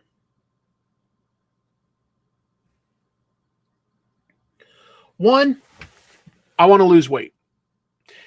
But I might be at the point where I think I'm ready to ask for a little bit of help.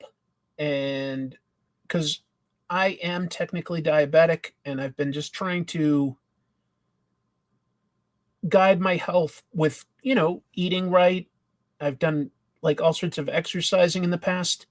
It's very hard to maintain.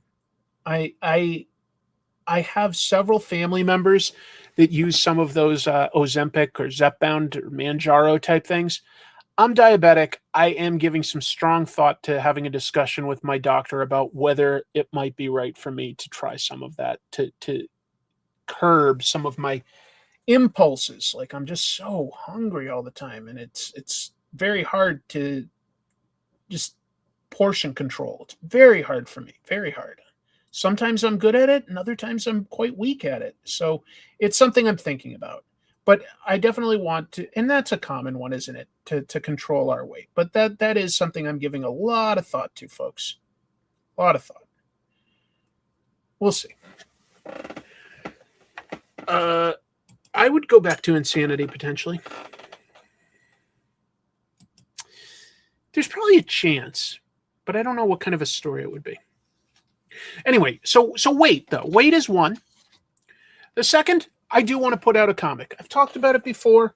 I think the biggest thing that blocks me is probably time, but I know that if I set myself a deadline, especially if I've got other people working with me, that I can hit that deadline. I take the occasional commission here and there, and so when I have to do that, I fit it in, and so I can do that.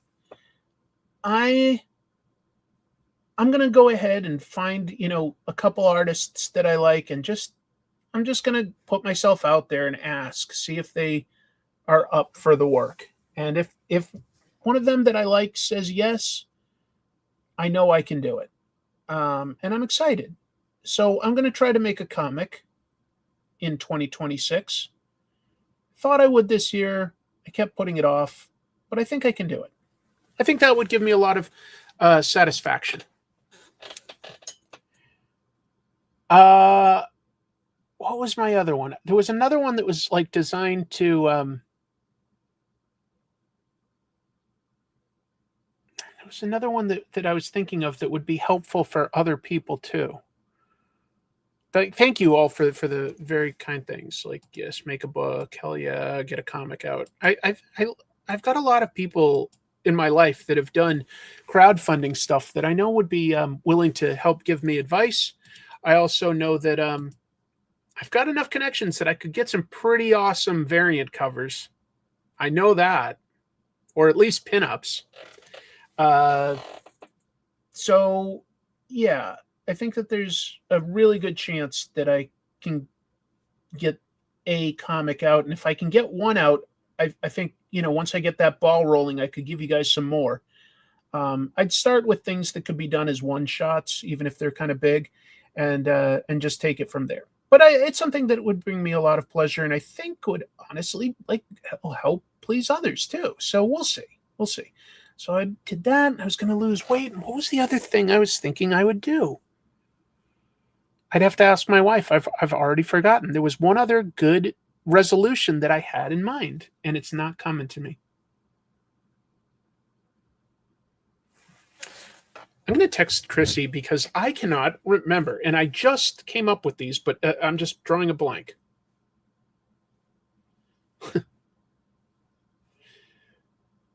What, if any, resolutions do you think that you'll make this year?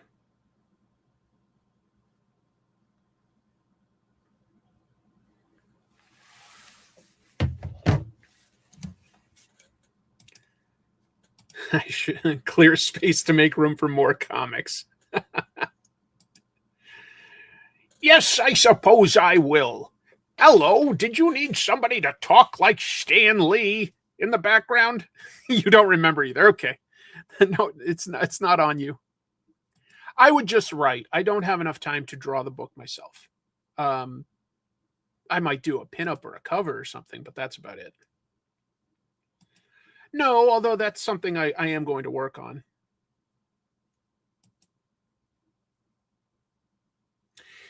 Anyway. Let's talk about... I'll give people a moment in case they had any resolutions that they had in mind that they wanted to mention. Don't have to. It's also not even the new year quite yet, so it's okay if you haven't figured that all out.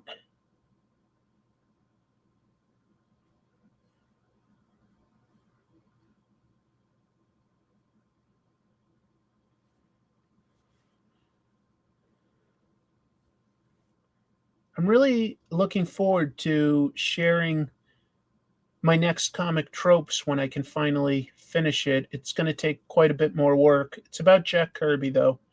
And I know I've talked about Jack before, but there are some creators that there's a lot to say about them. And so I'll probably revisit them more than once.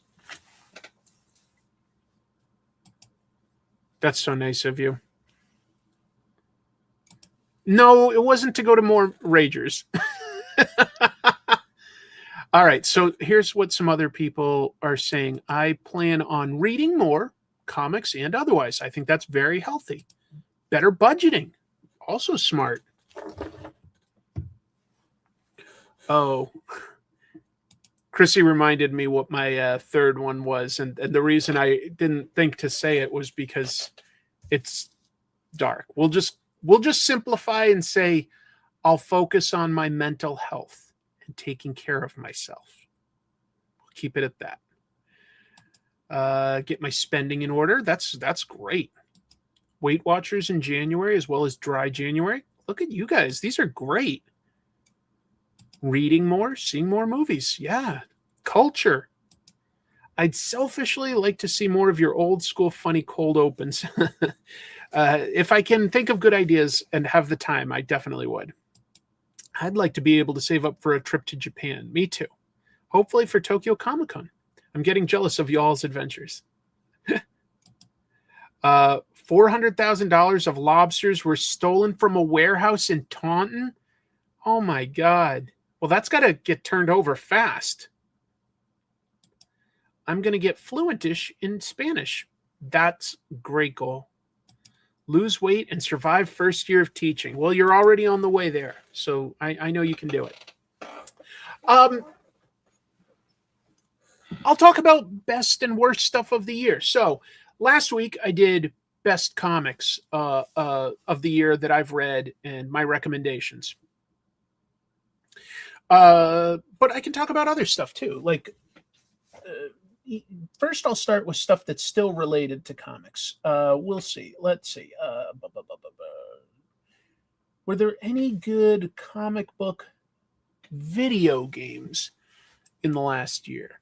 I would say Marvel Rivals didn't debut this year, but Marvel Rivals was still strong with new content added throughout the year. Marvel Rivals is a pretty darn good game. What other comic book games might have come out this year? I guess Cosmic Invasion just came out, but I haven't played that, so I don't know what to say about it yet. Is there anything else for comic book video game? I can't really think of any. Maybe one of you will remind me of something I'm not thinking of, but right now nothing's coming to me. But movie-wise, I didn't think this out enough to like necessarily give you my top 10 movies, but I bet I can think of a bunch of them that should be up there for me. I would say the best movie of the year. I think it's going to have to be, and it just came out, Marty Supreme. It's a very impressive movie, folks. It moves at such a great pace, and it's just so intense. Yeah, Dispatch, people are saying it'd be a good one. And I have seen Pluribus. I'll talk about that. Marty Supreme is a fantastic movie. Strong recommend. Probably my favorite of the year. Others that will at least go in my top 10, but I'm not sure the order of. So just take this as like recommendations in general for movies. Weapons, Sinners, One Battle After Another. Superman and Fantastic Four. Predator Badlands. I'd have to think about some others.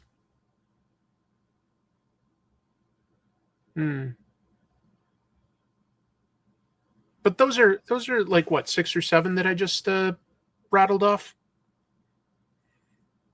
Those are that's a good start. TV, I'd say Pluribus might be the best thing I've seen for a TV show this year. I'm enjoying Stranger Things okay. I'm enjoying what else?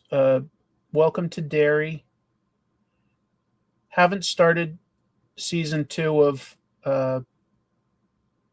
Fallout yet, but looking forward to that at some point.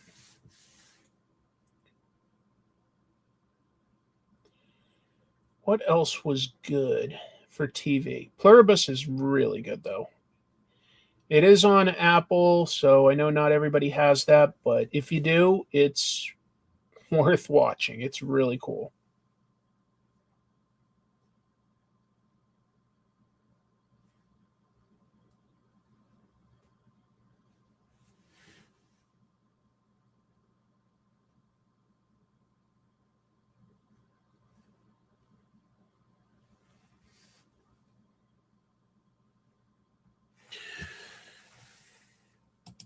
Oh, very cool, Jeansy. Would love to talk to you about Pluribus and once I started Fallout. Oh, yeah, Penguin. I almost forgot that was this year. That was the beginning. You're right. Penguin was good. I definitely finished Chair Company. Not for everybody. I loved it. So there's been some good stuff. Yeah, I kind of agree. I like Strange New Worlds a lot, but this season was probably my least favorite.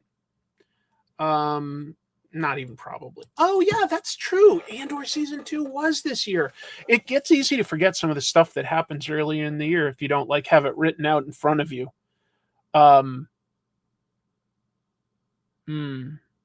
Andor Season 2 might be my second favorite after Pluribus. I think Pluribus would be my top show, then Andor. I'd have to think of some other things. I liked Daredevil Born Again a lot. I liked Dan to Dan Season 2 a lot. I wouldn't call them quite the best, but I'd say that they were very entertaining and definitely were worth my time. I'm glad I watched them.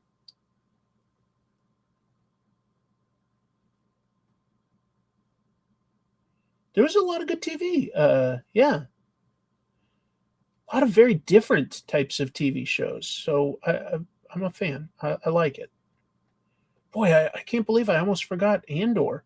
Thanks for reminding me, Dave, because Andor was really something special. Really helped reignite some of my love of Star Wars again. When I go, oh, okay, sometimes people will still come in with a really good idea of something you can do with Star Wars. I like that. I like that a lot.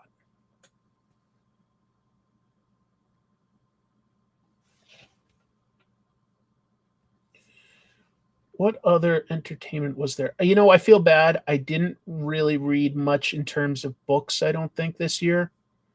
I love reading, but I just think I was so busy that every time I had time to read, I had to kind of prioritize comics since that's what I talk about. And I don't think I had a lot of time for. I think I read a few books, but biographies and history and not stuff that I'd be like, you have to go out and see this. It's just, what else was good this year? Yeah, Skeleton Crew was good. I just realized I don't think I finished the final episode, though. Whoops. That's impressive. I'll have to get to that at some point as a Doctor Who fan. I did see The Long Walk. I liked it. I didn't love it. I really like that book. And it did change a bunch of stuff in it, which is okay. Saw Novocaine, not a big fan. Bring Her Back I liked. Bring Her Back was disturbing. Yeah. Was it all the way back in 2024? I can't even. I'd have to look at it on a page. So, December of 24. So kind of overlapping, but yeah.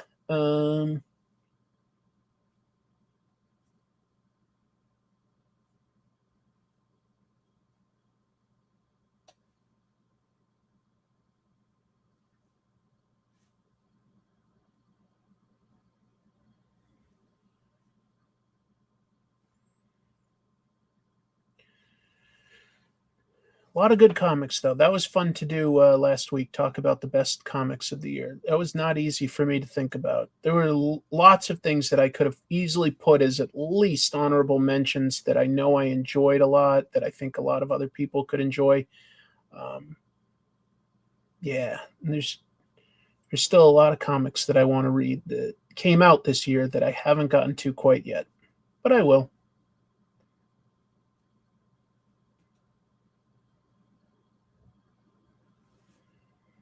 What else? Is there anything for like worst of the year? I would say that some of the movies that Jim and I reviewed on Trash Movie Bonanza were truly horrible. Did Craven come out this year? Because Craven was pretty damn bad. Or was that last year already?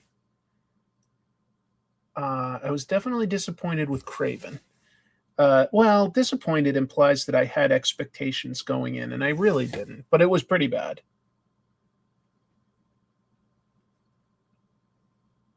I think Craven was this year.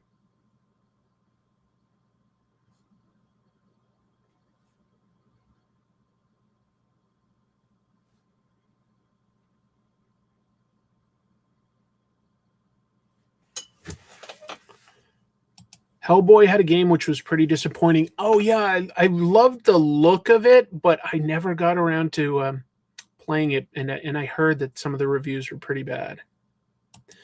I didn't see 2025's War of the Worlds, but I definitely came across plenty of reviews, and it sounds stunningly bad. Stunningly. Craven was last year. Okay, too bad. Yeah. Yeah, Shogun's good. Definitely agree. Shogun, yep. Excellent show. Oh, really? I love, you know what I love about the pace of a Vince Gilligan show is he just lays it out that like this is the pace it is going to be. And there are going to be montages of how things get done. And I feel like he's played very fair doing that in Breaking Bad and Better Call Saul and now Pluribus, and I think it's great. I like Thunderbolts. I wouldn't call it best of the year, but I like Thunderbolts. I think it was better than I expected. Better than I expected.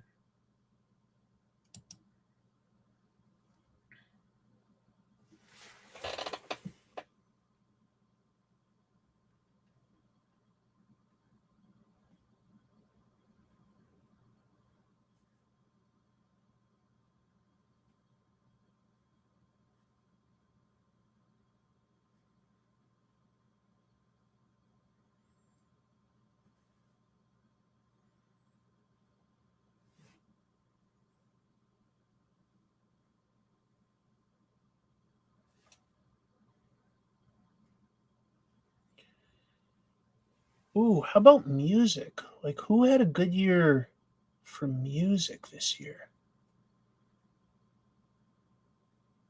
Outside of maybe pop music, let's make it even harder. Because most music these days, I think it's fair to say, is pop. And that's okay. But if we go outside of that a little bit, who had a good year musically?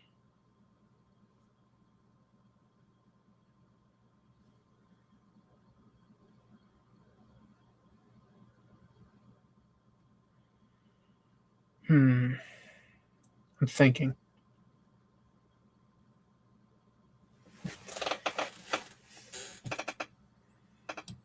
Dispatch. Another for Dispatch. Deftones and Hayley Williams top albums this year for me. Aesop Rock. My Bloody Valentine is going to tour again.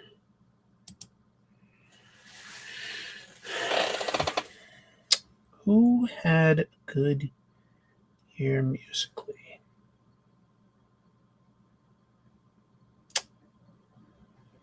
Maybe I didn't listen to much new music this year. Not much is coming to me that I was like, that I would want to tell people about. Like, it's just not coming to me. Thought that there would be something that came to me, and no.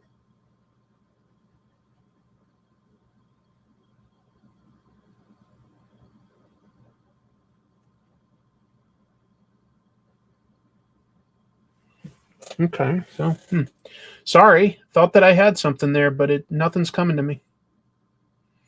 I'll listen to any recommendations people are sharing, but yeah, guess I didn't hear a lot that wowed me.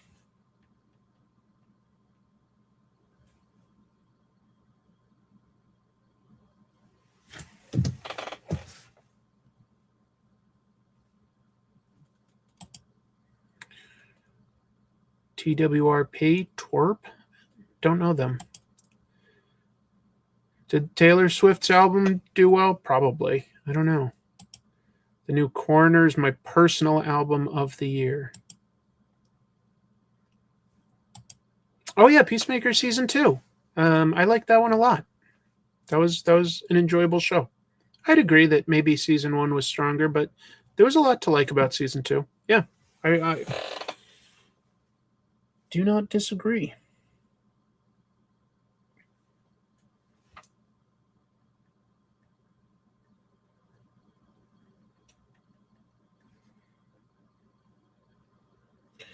What other things were best or worst of the year? Let me think. Politics. Worst of the year. Everything. All of it.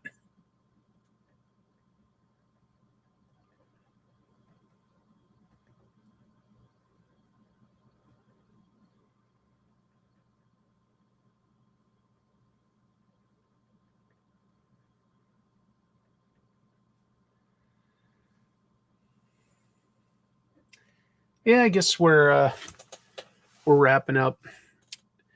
I think we talked about. Oh, that's true. Yeah, Alien was an interesting show. It wasn't quite great.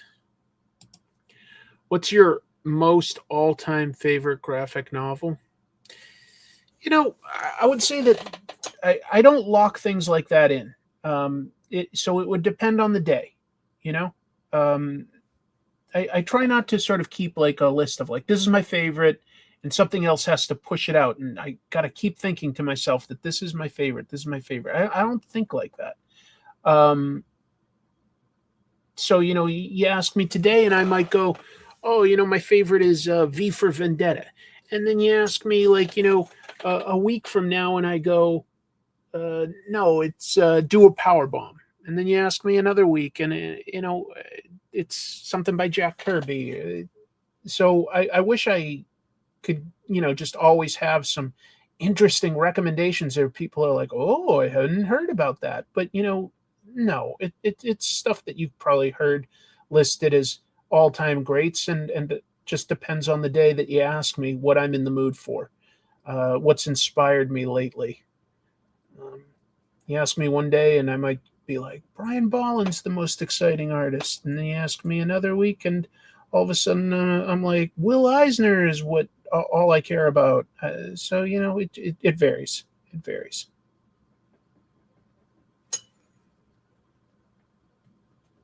Interesting question. Don't get me wrong. I just don't have like a locked in all-time favorite of anything. It just always depends on the day.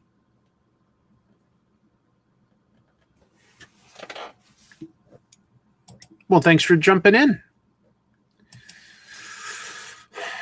You know, it's been a little while since I've read it, which is part of why I'm excited to have gotten that box set. So I'm trying to like remember some of the names of it, but hold on. I'm going to do a quick search to remind myself the name of something. Am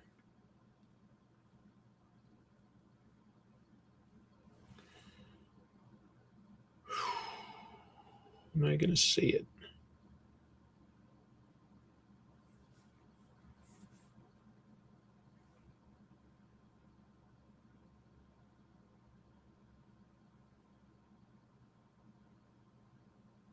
Kind of want to answer this one, so I'm just trying to find it's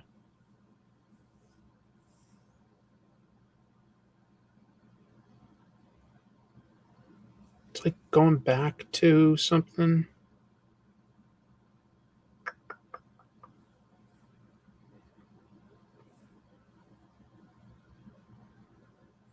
Maybe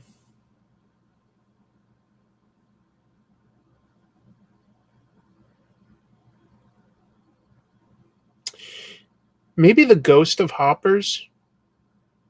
I also like Wigwam Bam, which I think I reviewed back in the day.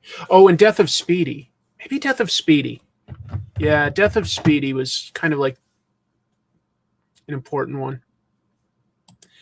Who's your favorite Dave of the year, me or Nakayama? That's not very fair to ask me something like that. How can I choose between my two children? You know, how can I choose? No,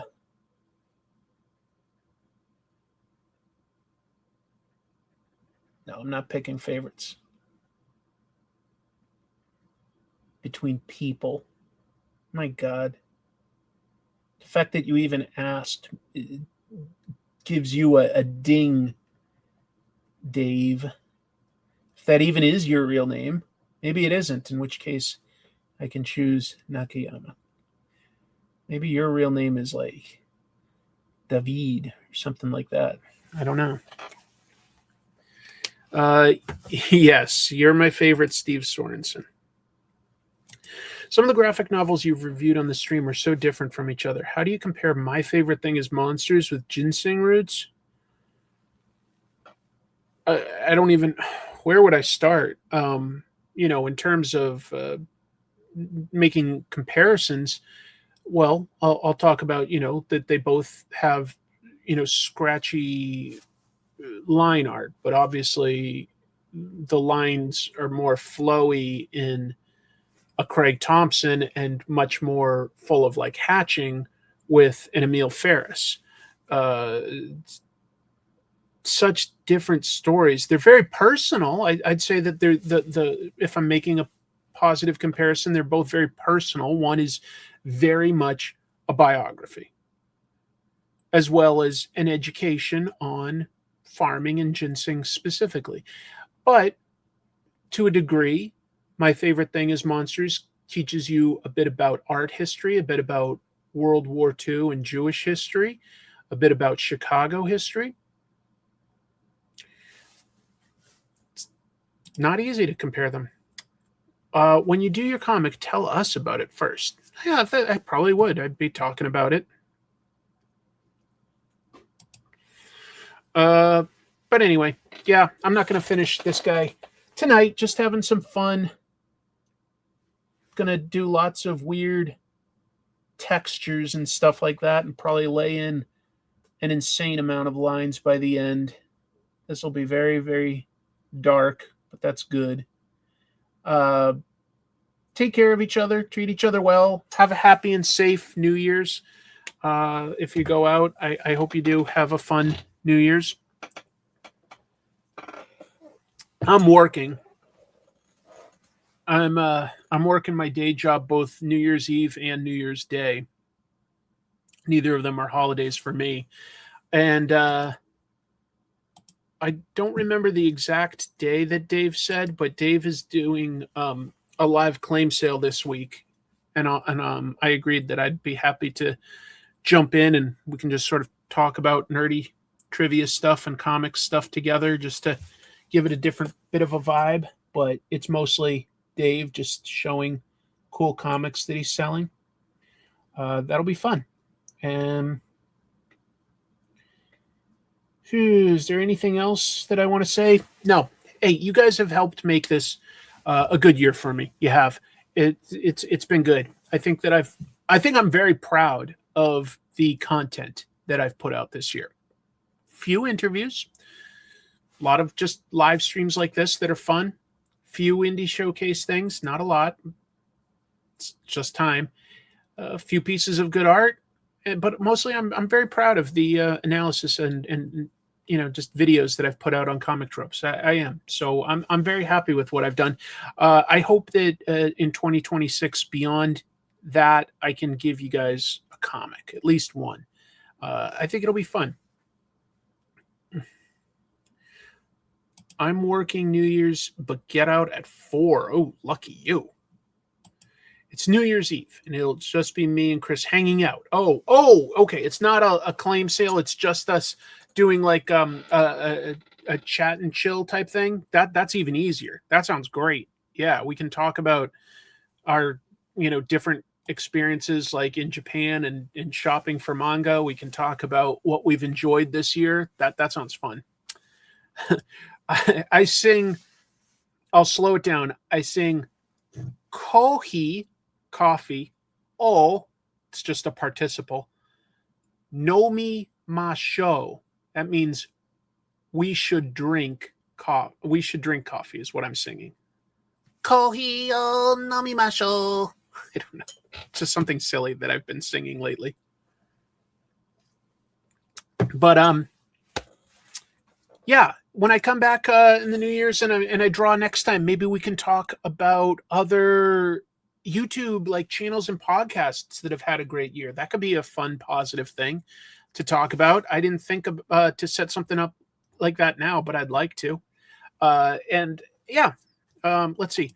I loved watching you improve on your interviews throughout the year. Thank you. I had a great time co-hosting with Eugene. That was really, really unique and fun. I'm glad we got to do something special like that. All right, I'm going to go have a dinner with Chrissy. Probably going to watch a show. I think we're going to watch a Welcome to Derry. I'm going to take my Duolingo Japanese lesson. And then I'm going to do some more work on the next comic tropes. Jack Kirby redrawn. Anyway, love you all. That was a long goodbye, but peace and love, double salute. Take care of each other. Have a great new year. I can't wait to see you in 2026. Bye.